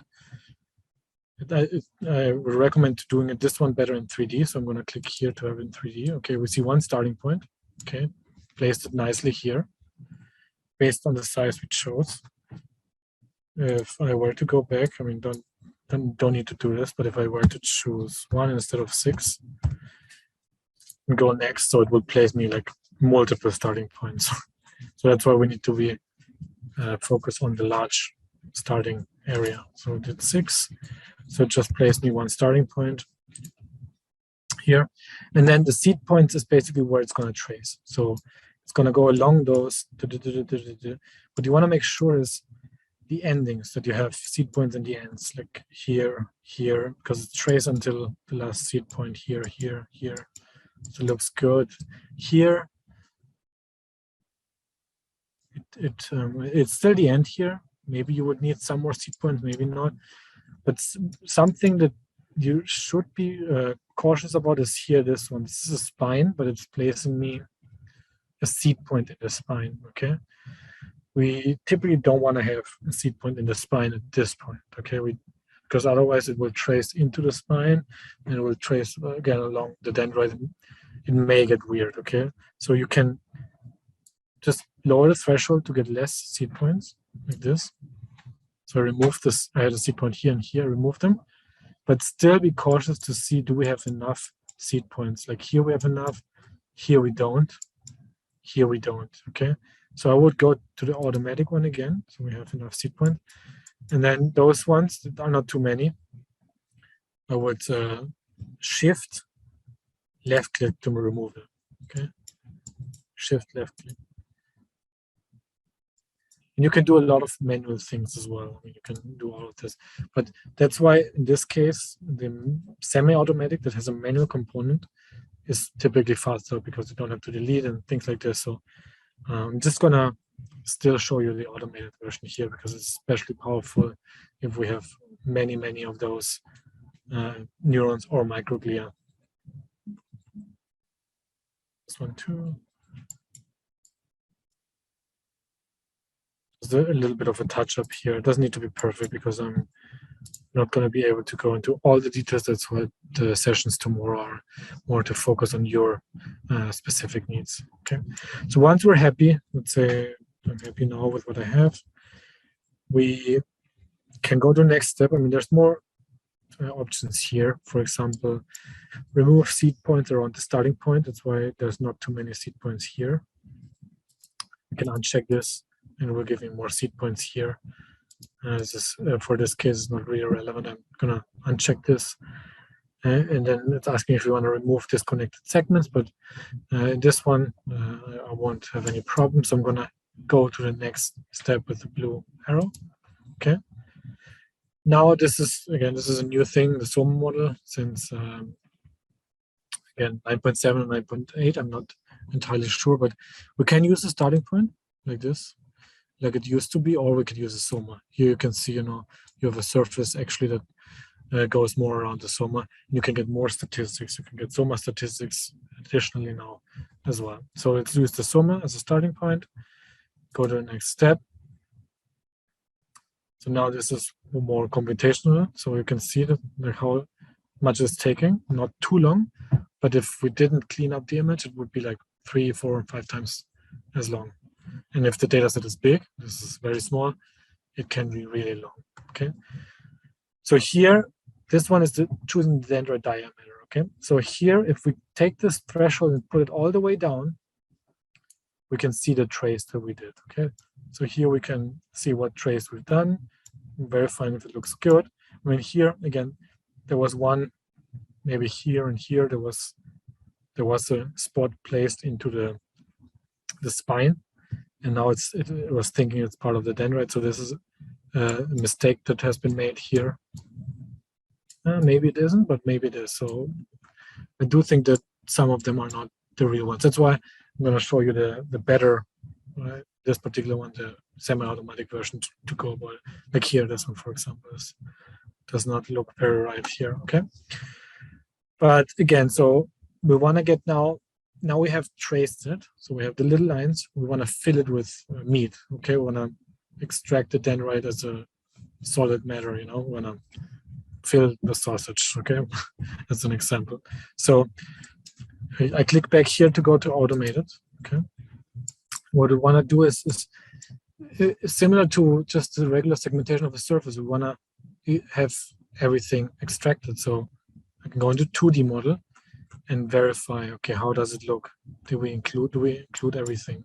Okay, like here, for example, there's more area that we didn't include. So when I have like this here, the threshold like this, okay, just adjusting the threshold for the diameters. Okay, so this looks good. Then we have two different algorithms of how we extract the diameter of our different dendrites. Okay, one is shortest distance from distance map, and the other one is approximate circle of cross-section area. Okay, this is the first time you see this. It's kind of okay. I have no idea what this means. To explain this in easier terms, it's the shortest distance from distance map is typically the XY direction. So if I look at this from the top here, like this.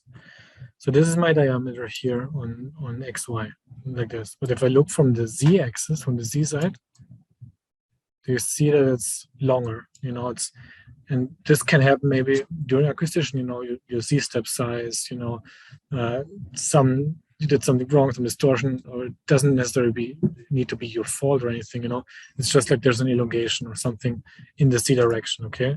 So it's typically looking like this in XY and this in Z, okay? So the shortest distance from distance map looks at the shortest of those. And in this case, in most cases, it's XY because XY is this and Z is long. So it's taking this XY as your diameter, doing a circle of XY. It's not taking the elongated Z direction into consideration because it's not real in this case because it's too long. It should be, you know, round. It should be a sausage. Okay, so that's what it's taking into account here, the shortest distance. The approximate circle of cross section is it's taking the cross section, which takes the small and the long into account, takes this cross section area and converts this area into a circle. So it's going to be a bigger circle, a little bit bigger circle than just a circle based on XY diameter. Okay, so in this case, you're taking into consideration more of the area. Okay, if your C step size, if you say, okay, this is not a sausage, this actually is a rectangular, I want to use the approximate circle of cross section area. Okay. Most of the times, the shortest distance from distance map is the algorithm to choose. Okay, but it depends on how you did acquire the images and what your understanding is of your own data set. Okay, so in this case, as you see, Z is much longer. It will take, if I go reset, it will take this diameter, the XY, and make a circle around it and trace it. Okay, I'm hitting next. Bring back the filament. So now this is what I've traced. These are my filaments. Now it's asking me, do you want to detect spines? Okay. So it depends. Maybe you have the microglia like earlier, you don't have spines, so you're done. But here we do have spines. You know, we have the little spines here. Maybe you want to even classify them. You know, you want to know how many stubby spines we have, how many filopodias, and those kind of things. So in this case, you want to detect the spines. You click, okay, detect the spines. And then you, again, don't forget, choose the mask channel. It will save time. Don't choose the original channel. And you will be asked to input two diameters again. Okay, this time it's the seed points. So it's going to be similar. We're going to trace the spines similar to the way we trace the dendrites. Okay, so it's asking us for the maximum length. So let's say the first one. So you can go into slice and the length meaning from the surface to here. Okay, like this.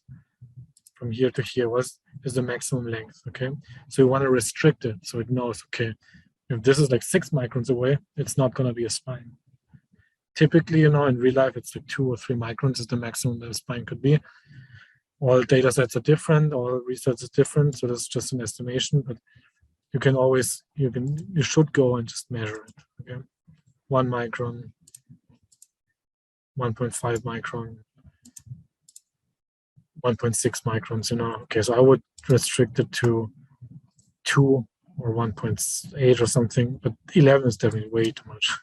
It will give you not a real result.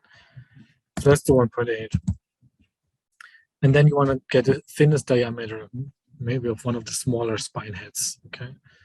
So I'm going back here, like this one here, maybe 0.2,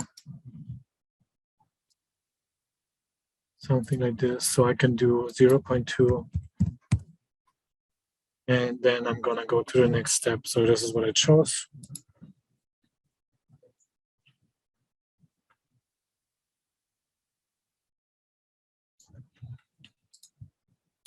Okay. See the text spines. Thinnest diameter, maximum length. Next step. I don't see anything. Is it the same for you? Yeah. Okay, what did I do wrong?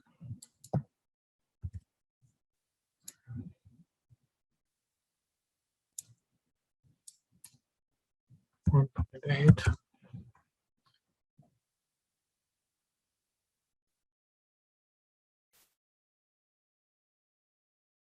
Okay, so doing 0.2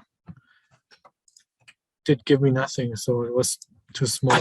It's 0.3. Okay, I don't know why 0.2 was too small, but I did 0.3 now, and all of a sudden it worked. What if I do 0.05? I'm just checking, because it shouldn't. It should still give me something. Okay. Let me write this down here, just to have this. Okay. So yeah, I did 0.3 now. Going to the next step. So it's placing me seed points in the spines now, okay? But you can see it's also going to place me points here everywhere, yeah? We already have the dendrite as a sausage, so everything that is inside here will not be taken into consideration anyway. So it's irrelevant because it's inside something that we already characterized as the dendrite. Okay, so we just need to make sure that we have spots in each of the spines, but one. Like here, for example, I think this is one spine, but like there's a ton. So I think that 0.3 is just, let's see, 0.4. Yeah, okay, so I changed it to 0.5 as the thinnest diameter, okay? So I'm going to 0.5. Now it's placing me just one here, okay? So this is what I want to look at, like I want to have one spot per spine. And then again, we can do shift left click to remove, shift left click to include into the spines. Okay, so this looks good to me. So if it looks okay and you're happy, then you can go to the next step, which is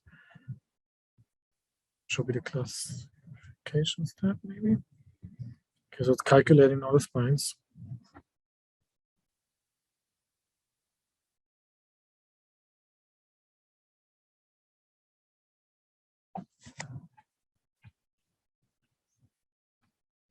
Okay, so now it's similar to what we did with the dendrites, where we first traced them and then we filled it with meat, so to say. We're doing the same thing here. We did trace the spines, and now we're filling them with area, with volume, with meat, to get the diameter and all the morphological parameters and statistics. Okay. So let's say, so we can take a look at this in 3D like this. Okay, how does it look like? And then you can also, again, you can increase, decrease, same thing, just to get the spines. Okay, gonna focus on the automated. So I'm gonna leave it as the automated one. Again, I'm going to use the shortest distance from distance map, which is again this XY diameter rather than taking the Z into account. And I'm going to finish by clicking here. Okay. So this is my result with this particular data set. Okay. I really rushed through it. So we didn't like take super time on each of the steps. So this is, let's say, not going to be like the most optimal or perfect result, but this is something that you can continue building upon or trying to tweak, trying to improve. But these are, like the individual spines that we have here, there. And then if you want to characterize them as, stubby, filamentous, filoporous, and those kind of things, you have to go to the extensions to this last tool. And then here you have classify spines, the lowest one, okay?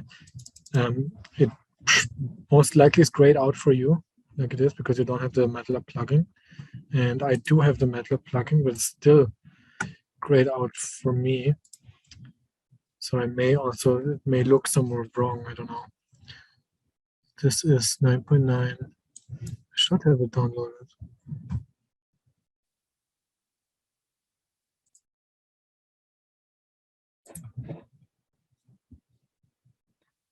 Yeah, but never mind. I mean, this is probably like even too much or outside of the scope that I still want to do it with the time that we have. But this is something that we could talk about in the individual sessions tomorrow if you really want to classify the spines. Okay. Yes. No, it's a plugin that you download here. Yeah, it's a little plugin. So you need a full MATLAB license, of course, if you want to do your own MATLAB scripts and import it. But the MATLAB scripts that we have already available in the software, they don't need a full MATLAB license to run. Just with the plugin. Yes. Oh, okay. So any questions about the automated filament tracing? Okay. So I'm gonna do the same thing again here. This is my data here, and again my Imaris earlier crashed. So again, I'm on a laptop. Okay, this is not a high-end workstation. This is just a laptop. It's a little bit more on the powerful side, but it's still a laptop. So occasionally things can happen. I'm also sharing over Zoom and all those kinds of crashes are happening. Okay, so it shouldn't happen if you have like a fully desktop high-end workstation, a bit more power than this laptop has. But I'm just that's why it did crash again before. So I am really briefly. I don't think it will take too much. I will just do a new mask, so you don't need to do all of this again. I'm just doing a mask, the same way we did it earlier on. Just one, done, and then mask all. Gonna mask this channel, okay, done. So now I'm gonna do, again, I have the mask channel, but here I'm gonna do a new filament, so you can keep the filament that you already have. Okay, I'm creating a new filament here, and instead of going the wizard, I'm gonna do skip automatic creation and edit manually, okay? So as a channel to choose, I'm gonna choose the mask channel here, but I'm gonna look, there's different paths that we like. I'm gonna do the auto path here, okay? And what I'm gonna do is I'm gonna select the starting point, and then I'm gonna manually, it's kind of semi-automatic, but manually trace the dendrites, okay? So you select the starting point by, you have a little cube here. If I do shift and mouse wheel, I can increase this cube, okay? I will do it to the size of my soma here, like this. And I do shift, right click, okay?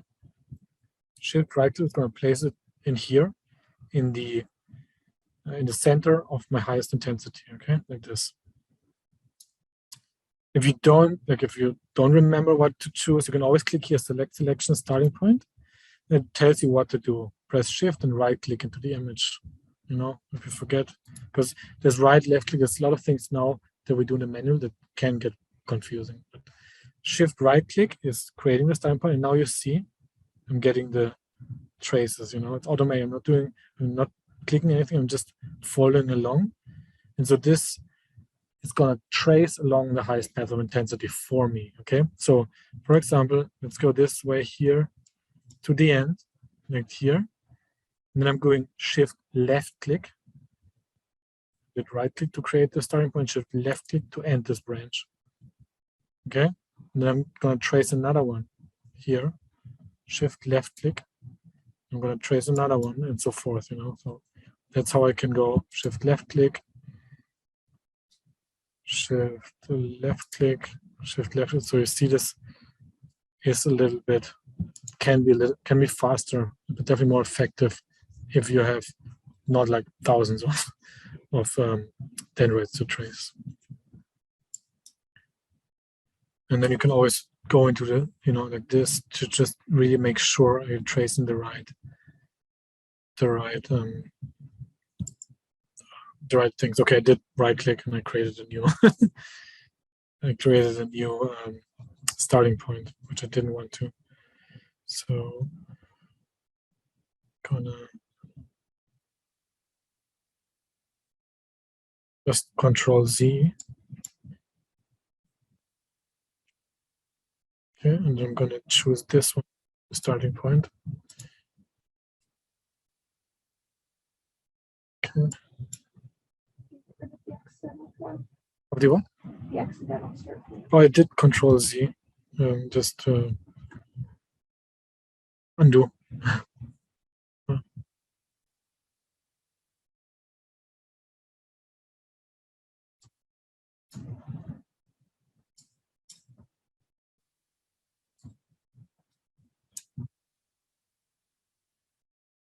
This way you can trace all of your spines, sorry, dendrites. Shift left click.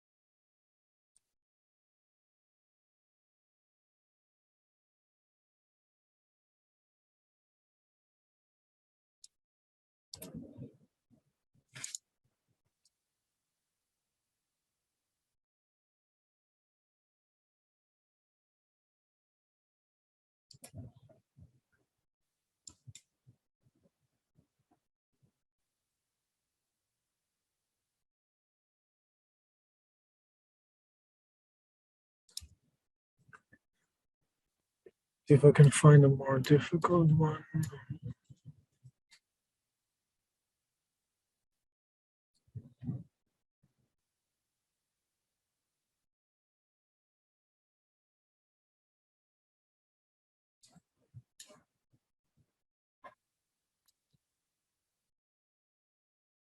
This one.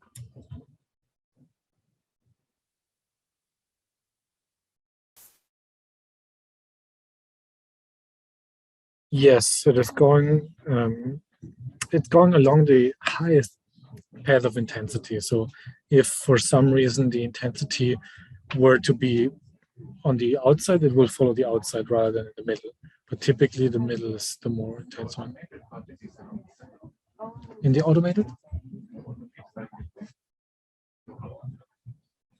it's also taking the highest intensity approach to put in the little seed points. It's you can center it by down here. There's correction, automatic center, automatic diameter, that you write by in the automated is done, but you can also not uncheck it as well and go. So there's a lot of tweaking that you can do. But yeah, there's different things. Okay. Question? Yes. How do you delete a filament that you've already made when you go back to check? Do you want to delete something that you've already done? Yes. Okay. So you can do here in the edit tab, which is right next to it. You can delete, combine, and do things like this. Probably I would recommend to just finish what you have, even though if you have some mistakes, and then you can go to edit and clean it up later on. But for example, if you see like this one here, I mean, I'm going until here, and then I'm trying to go to the end, but it's not letting me for some reason, or it's like I mean, I think it's because I'm at the end actually. But let's say it's something is like more like winding or something, it's a little bit hard.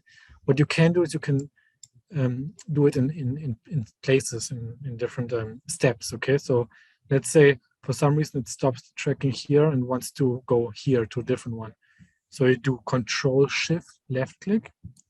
You set a breakpoint here, and you can continue from this breakpoint towards Shift left click, okay? So this is how you can, trace in steps, maybe like a more difficult, more winding, more tortuous one. But then it places your starting point, so to say, somewhere else. So you need to replace your starting point again here at this guy as your starting point. But this is how you would go about this, okay?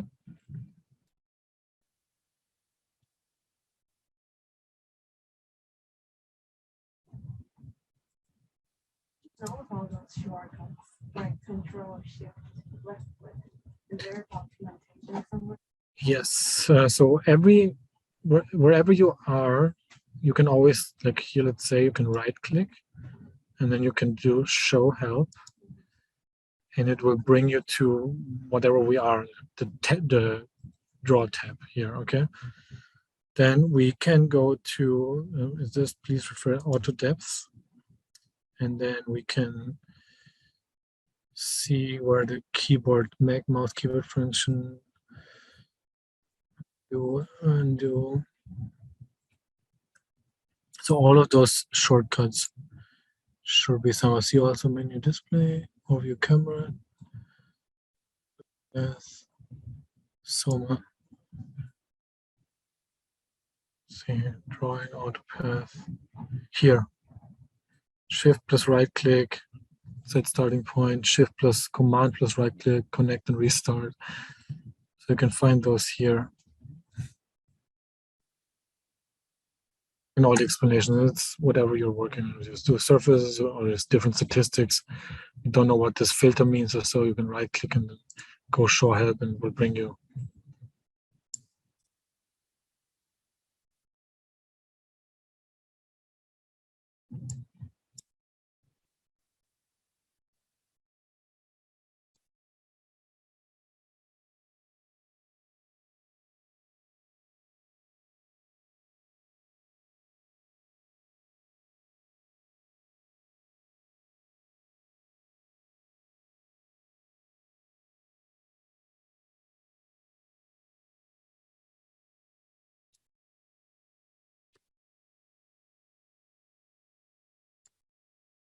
So if you want to bring back your starting point here, you do Shift Control left click like this, and then you can start again connecting from here. Shift left click, Shift left click, Shift left click, Shift left click, and so forth. I mean, I'm not gonna do the like a super perfect job here, but this is faster way, kind of, to get to the result that you want to go. Okay, Shift left click, Shift left click. Okay, so once I'm done, let's say I like what I have, I can go to, again, you can go to the Edit tab, for example, and then you can highlight some of them, like this. Maybe, I mean, it is correct, but you don't like this, you highlight it, and then you do delete this one, okay? That's how you can, like you were mentioning, if you want to delete one of those, you can delete them here. Okay, but if you like what you have, okay, how do you? This is like the manual part. So now you can jump with what you already have back to filling the dendrite with meat in the automated way. So you go to the creation wizard. So this is the second tab here. Okay, remember this is the tab where we can jump into different steps in our wizard. Okay, we check keep data because we want to keep what we've done here. This is the different tracing we want to keep, and we want to jump to dendrite diameters, okay? Because we already done the first 3 steps manually. So we click keep data and jump to dendrite diameters. It will pop up this window and ask us just again, what channel are we looking at? So we choose channel 2, this is the mass channel, 1, 2. It starts from the, naming it from the top to the bottom. Hit OK, and then we're back into this step here. But rather than automatically tracing, we did the tracing manually with the AutoPath tool, and now we're doing the rest of what we've done before of the wizard. You know, the rest is the same as we did earlier, automated. Okay. And basically, yeah, that's the crash course on the filament tracing. Okay. There's lots of different things that you can do as well. Once you get to the end, you know, when you have finished the result, you can go to the statistics and you can get, you know, a variety of different statistics that you weren't able to get with surfaces. Okay, you can get, you know, it's based on dendrite spines, you know, so you can get the dendrite number of spines, how many spines per dendrite. You can get the length, the total length of all your dendrites. You can get individual lengths. You can get diameters. You can get a shoal analysis. So how many branching, or like how many like circles, you place circles. In this case, in 3D, you place spheres in a specific radius around your soma, and how many intersections you will get is what the shoal analysis means. Okay. So speaking, for example, of shoal analysis, if you're in this statistics tab on the bottom left, there's this tool, the tools here. Okay. So this is to configure the list of the visible statistics. Okay. If you click here, at the very bottom, it will show you the shoal spheres resolution, meaning you can define what the distances of your individual shoal spheres, you know, every 1 micron, every 10 microns, what do you want. But you can also, you know, get your individual statistics here, okay? So the calculation that it does is it will do all the calculations of all the statistics that you checked here, okay? If you know there's like out of the 743 statistics that we have, you only need 20, you can uncheck all the other ones and it will reduce computation time by a lot, okay? So you can focus it, but it will save it. So if you're using a shared resource, the next person comes and all of a sudden, oh my God, I only see 20 statistics. What the hell happened? Is because somebody already unchecked them. Okay, so if you're using shared resource, please check them again afterwards. Okay, so not like you can even go down here and see more things. You know, for me, I typically have all or most of them checked because I don't know if I work tomorrow with cancer cells and the next day filaments and so forth. But if you, and also the track, you know, if you know I'm only working with this, you can tailor it to your, so also when you export the Excel statistics, you will get an Excel sheet with just the 20 statistics that you want rather than the 250 person before you checked, you know. So this is also helpful and will save time in the processing of large data sets. It will reduce it quite a bit, especially for like, I call it slower modules like the filament tracing. Spots and surfaces, they are able to use all the cores that you have available. The filament tracer, not yet. It's based on more on the clock speed of your CPU. Okay. Okay, any questions? So I just want to very briefly do tracking as well as the last thing, probably 5 to 10 minutes, and then open it up to questions. Okay, anybody get a question? No. Okay, so I'm gonna go back to Arena. I'm gonna hit now. We have 2 data sets, 2D one and a 3D one. I do want to start with the 2D one here. It's called Swimming Algae. Swimming Algae, yes, To Imaris. There's 2 of them. One is with objects. Let's do the one without the objects. This one here. Basically, I want to do spots to trace and track the different algae here in this data set. The difference that we see now here is down below, we have a time, okay, where we have a play button. If we hit play, we will see over time what's happening, okay? So we can play the whole thing. We can move the slider with our mouse, like back and forth. We can go keyframe by keyframe, like step by step here. Okay, so different things we have available, okay? So it's very similar. What we want to do is we want to do spots, and we want to put them into the different algae and then track them over time, okay? So we're gonna do just spots as we know them. We're generating a spot object, okay? I'm not gonna change the name now because we just have one thing, but feel free to change the name. So now we have 8 steps rather than 4 we had before, because we have time component, more things to take into consideration. By default, track spots over time is checked. If we uncheck this, it goes down to the 4 that we know, okay? But this is the whole point. So we want to track spots over time. So we'd leave it on. We want to classify the spots. Sure, we want to do this. Let's classify them, and we do want to have the statistics, okay? So we go into the next step. In choosing a channel, we have one channel, and we need an estimated diameter, okay? As you all know, we can go into the slice mode, and we can get an estimation of how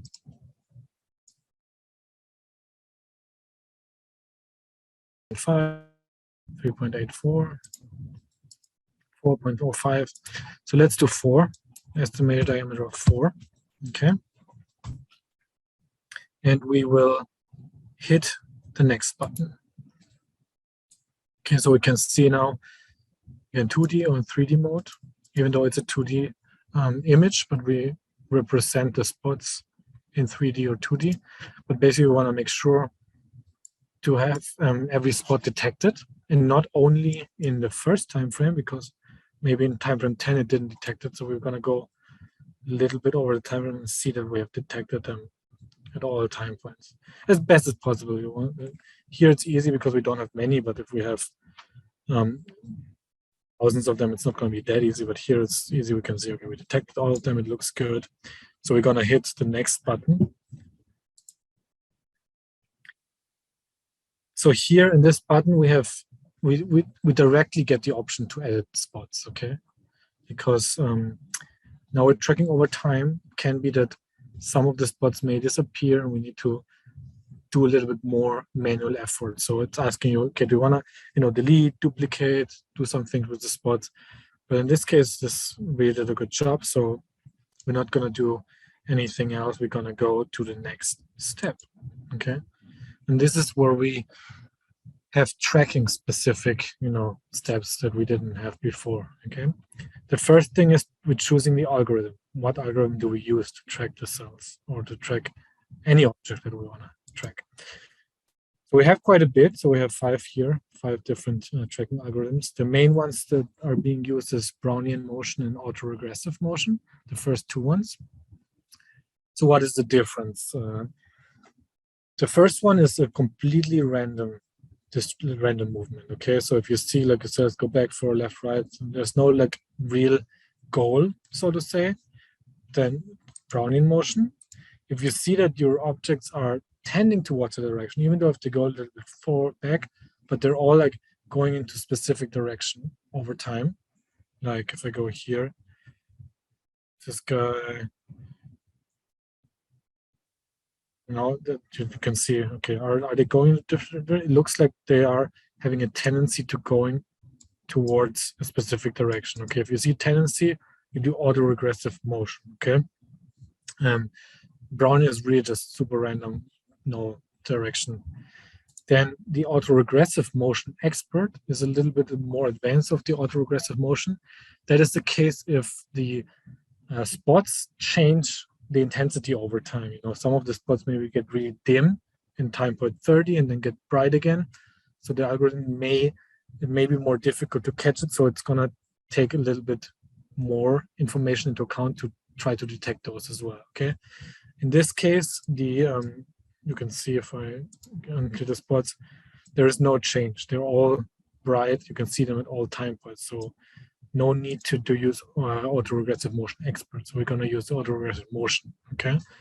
We do have connected component lineage. Lineage is more if we have division, cell division, if you see some cells splitting, want to track splitting events when are they dividing, that's when we use lineage.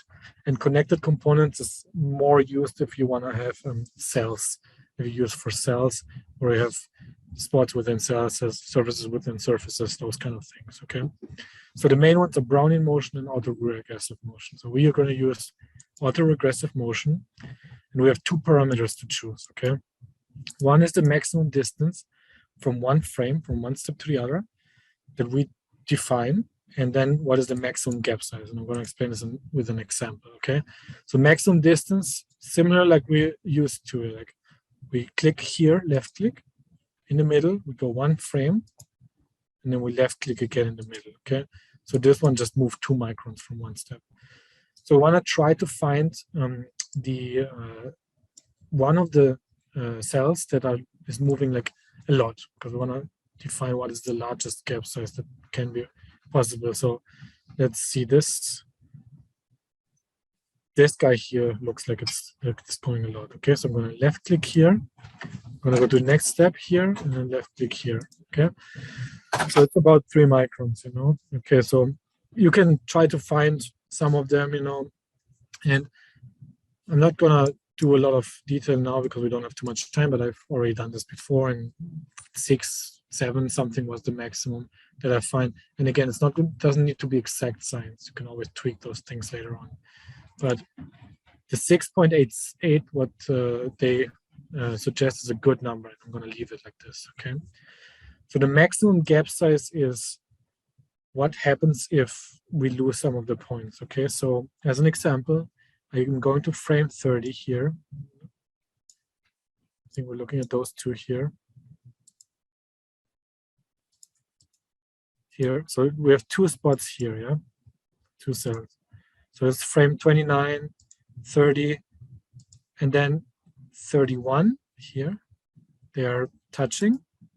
And then in this frame, they are basically 1, okay? And again, it looks like they're 1, and then they're getting back. So there's one on top of the other, okay? So this, you tell the software, what is the maximum number of gaps of frames where we can still trace a spot and have it as the same track, okay? What it means is if I do 1 or 0, then here in this case, there are 2 spots that looks 1, could be 2, but here for sure it looks like 1. So 1 step, 2, at least 2 gap sizes there together. And then this, what the software would do if the gap size was 1 or 0 is it would create a new track. Okay, it's going to track 2 cells. They're going together. It's going to stop 1, and then it's going to create a new track when the cell goes away. But if we want to have it as the same track, we're going to need to do it as 3. Okay, so I'm going to do 3 to track those here. And then fill gaps with all detected spots is, it could be, you know, that some of them, again, as I mentioned earlier, for example, they get dimmer, or, you know, that's why we lose track of them. But we want to fill the gap with the spot. It's not necessarily needed for this particular purpose, but you could do, if you really want to have each time when you want to have a spot, then you can do fill gaps with all detected objects. Okay, I'm not going to do this for now, but I'm going to show you if I were to do it. You don't have to do this. I'm going to do 1. Okay, so these are my tracks here. My track. Okay.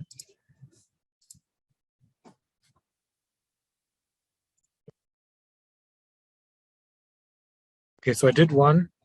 So you see the track is here. Here are the 2. So this guy is coming here, you see. And then it's getting together and the track breaks. Here, it's broken. And then it creates a new track here at the top, okay? Actually, those 2 belong together, but it's breaking them up because I did the gap size of 1. If I do gap size of 3, here, it has the track connected. It knows that this is, you know, it's gonna be the same object. Okay, so that's what the gap size means. Okay, because it can also be that one of the spots goes outside of our field of view and comes back and things like this. So you want to identify what your gap size is. But typically, I wouldn't go higher than 3 because you can also incorporate errors into it. Okay, so here you see the different tracks. You can filter the tracks. Typical filter is duration. You know, if you have a track that is like 1 second or 1 millisecond, it's most likely noise, or it's most likely not a real track. So you can filter out the smaller tracks and keep the larger tracks, the longer ones. Okay, so I'm gonna do this, and then you can classify. You know, again, like we learned before, a good classification would be speed, for example, or velocity. So I do speed, and then you can do I do the cutoff at 2 micrometer per second. Okay, so everything that is faster than 2 micrometers per second is pink and or purple, and everything that is slower than 2 micrometers is blue. So you can see blue is the slow ones, pink are the fast ones. But it can change over time. You know, something that is pink can also become blue here if the speed changes at the time point. Okay, but this is how we can detect events. You know, if you want to detect events, so that's a big part as well. So this. Okay, so if I want to detect an event when it changes from slow to fast, you know, when does it change from slow to fast? When is this event happening? Okay, like in this particular case, when does it change from being slower than 2 microns per second to faster? And I can track those events and get them as a statistic out. Okay, and you can do anything as an event. You know, when does it change the velocity? When does the acceleration change? The duration? Okay, so this is the finished result. Okay, a few things, how we can see them, how we can visualize. So full tracks. Now we see the full tracks. This is okay. I mean, you don't see too much going on, but let's say you have hundreds of thousands and there's lots of tracks, so it can get rather complicated. A good suggestion is to use dragon tails. Okay, dragon tails is, for example, the last 5 seconds. Right now I'm showing the last 5 seconds like this. Okay, or you can do the last and the next 5 seconds. Okay, so you can do before 5 seconds and after 5 seconds. Okay, these are good ways to highlight, you know, how you want to visualize your tracks, because full tracks can get convoluted. Okay, so that's trying to. Then again, we can jump into different steps. We know this already. Here, it's something that is new. We can edit the tracks. Okay, so we can combine tracks. We can delete tracks. We can combine different or remove segments, remove steps, and things like this. Currently, I'm displaying only 15 out of the 31 tracks, but I can also show all of them. Sorry, I can show all the tracks here. And this is basically a track editor where I click on a track here, and I go to this particular track, this one here. Okay, so I can see what's going on in this track, and I can say this track, oh my god, this track is going away here. Do you see this? It's going away, it's out, so it's out for more than three time points. That's why it's, whenever this comes back, I don't know if it's coming back, it may not never come back. I think it didn't come back. It would create a new track, so you could just say, okay, this track becomes a different track. So this track is the same as this track. You can shift and then control. You can control left click 2 tracks, and you say, okay, these tracks are together, so I'm gonna connect them. Okay, or I can split them, either or. So you can do different things to work with your tracks. Okay, for example, this guy here, oh, you can split them. Okay, so I split this track here, even though it is the same track. Right now, it's split here for some whatever reason, or I can bring them back together again as one. Okay.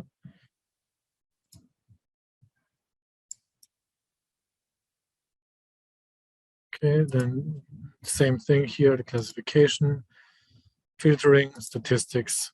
So now we have statistics over time. Okay, so if we go and want to get the speed,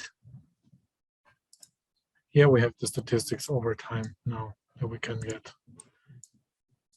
And again, you can click this guy, it jumps to this guy, you can click this guy, it jumps to the statistics. and you can export it. So that pretty much is also like the framework of what the tracking, how the tracking works in Imaris. I guess I'll leave it for the official part as this. So definitely I can answer more questions and do more things now. And then also we have the one-on-one sessions tomorrow, where some of you have shared some data with me that I will take a look at or have taken a look at, and we can discuss those in more detail tomorrow, just for your particular needs. Okay, so let me know if anyone has any questions.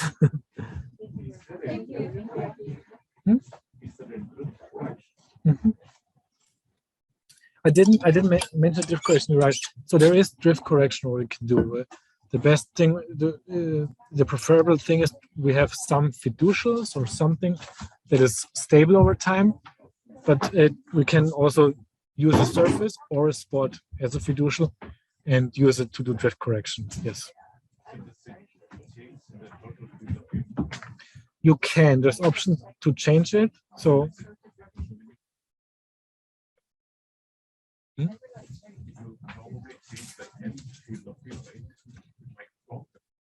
Yes, so we have 3 different methods of doing this. So if, let's say, we want to do drift correction, so I'm using maybe this, so we can go to,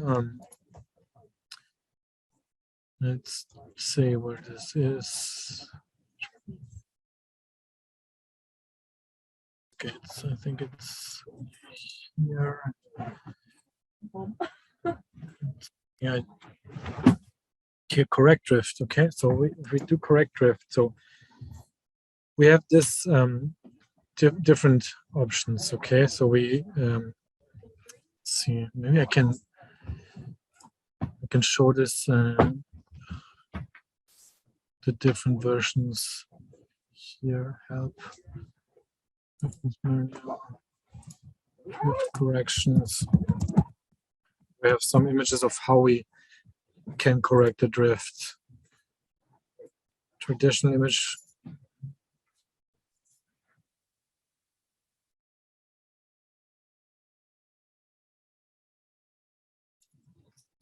Yeah, drift correction.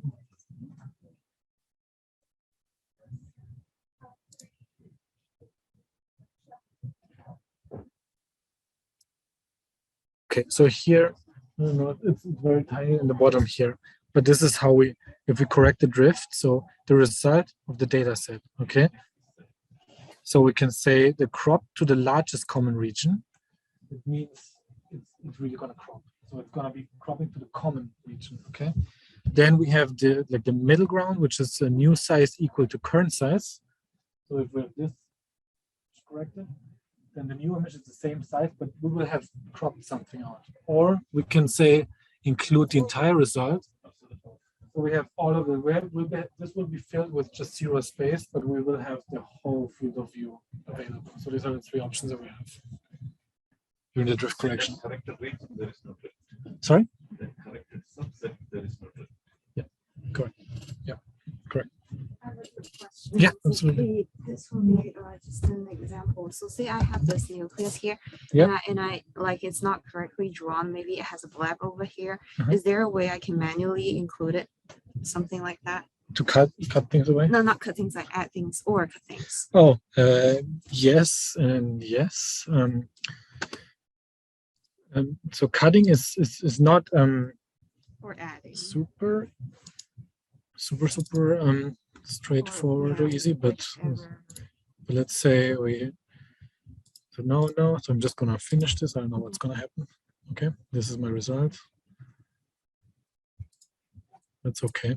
So let's say I want to cut something off, for example. So it's cutting from top to bottom. So you need to align. It's only going to cut straight line. Okay, so this may not be the preferred choice, but I want to show you anyways that it's possible. So let's say I'm going to cut here this one here. So you go here. So you go shift, left click, or right click. Yes, shift left clicks. Okay. So it's cutting here all the way also down here. So shift left click maybe you want to just try to cut this, so you need to like move it more like this, and here shift left click, still cutting a little bit here.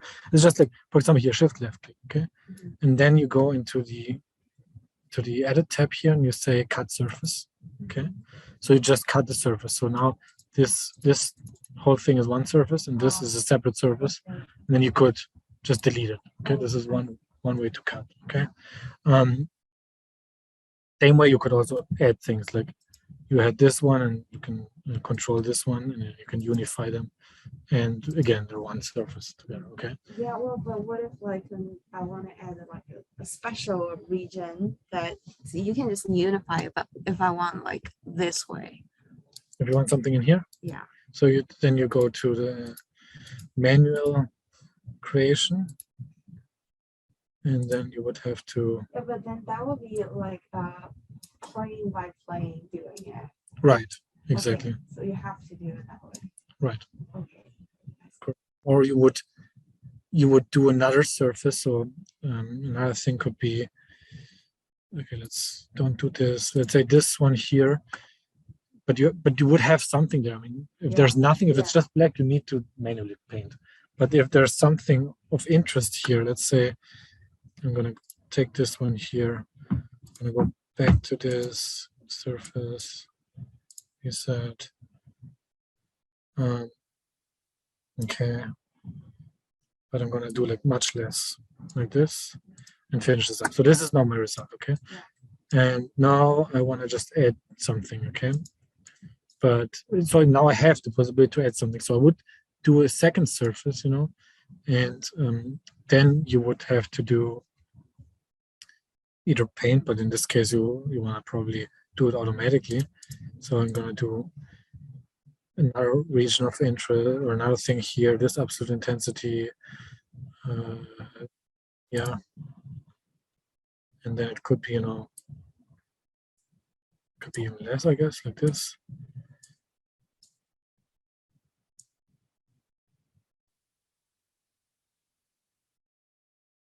Then you have to try, you know, like to get something, maybe this, or like, let's say this way. Oops.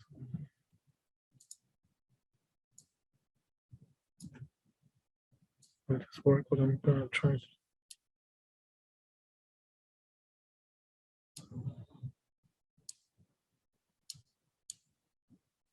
Maybe it's not the best example, this data set, but if I have some results and then I have two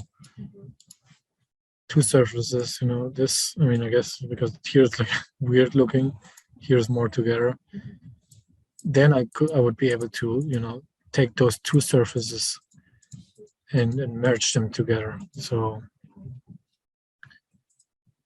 would I do this? Because you cannot shift click into two different surfaces, so you do it like this. Nope. I know it's possible, but I've not done it in a while. It should be the merge. Okay, surface 1 and surface 2 merge. Okay, then you merge them together. Did it work? I think it did. So yeah, now I have one surface. Yeah, just surface 2, surface 1 is gone. But you will need to like have something that you can do a second surface out of, and then you can combine two surfaces into one. Yeah, that answers my question. Thank you. Okay, you're welcome.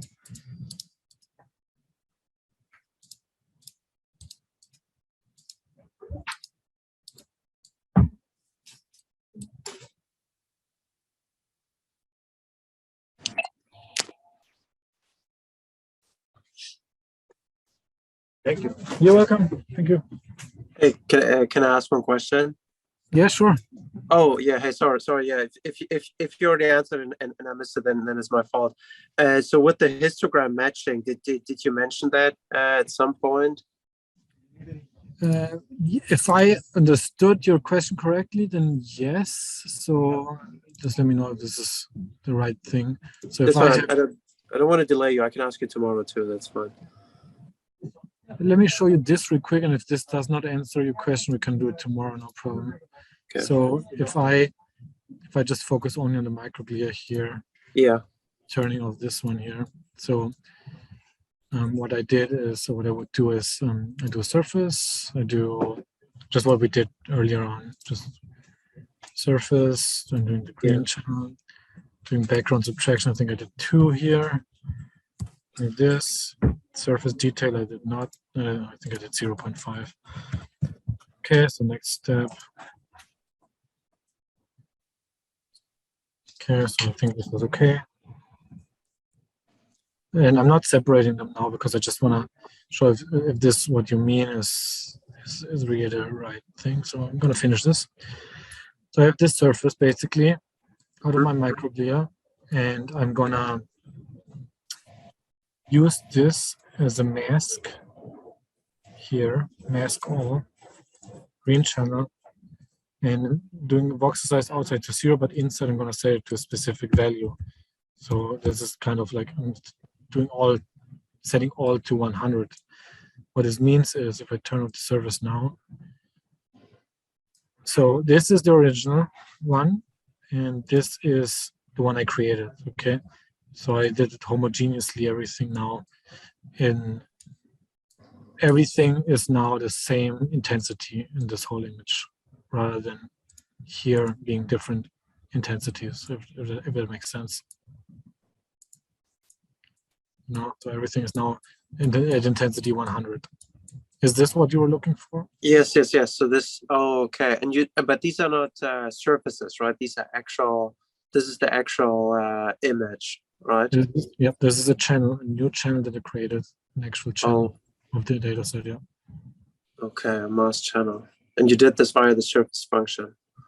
I did this through the surface function in the edit tab with the mask all. Okay, feature. all right. Yeah. I'll give that a try, and I'll ask you tomorrow if it doesn't work. And I'll upload some data too for tomorrow, because what the issue for us, we image like optically clear kidneys, and they're pretty dense tissues, so they get really dim towards the the deep, like as you image deep, and then this really becomes an issue. Okay. Yeah. Okay, but that's great. Thank you so much. Sounds good. No problem. No problem. That's awesome. Thanks for all the questions. It's always good. Okay, I'll talk to you tomorrow. And here in the room, we have nobody left. except, yeah. And I guess, I don't know if there's more questions on the Zoom participants, but if not, I mean, definitely we'll get back tomorrow with the one-on-one sessions. It's going to be like most likely the highlight for everyone, working on your own data sets and getting to the nitty-gritty results. Thank you. You're welcome.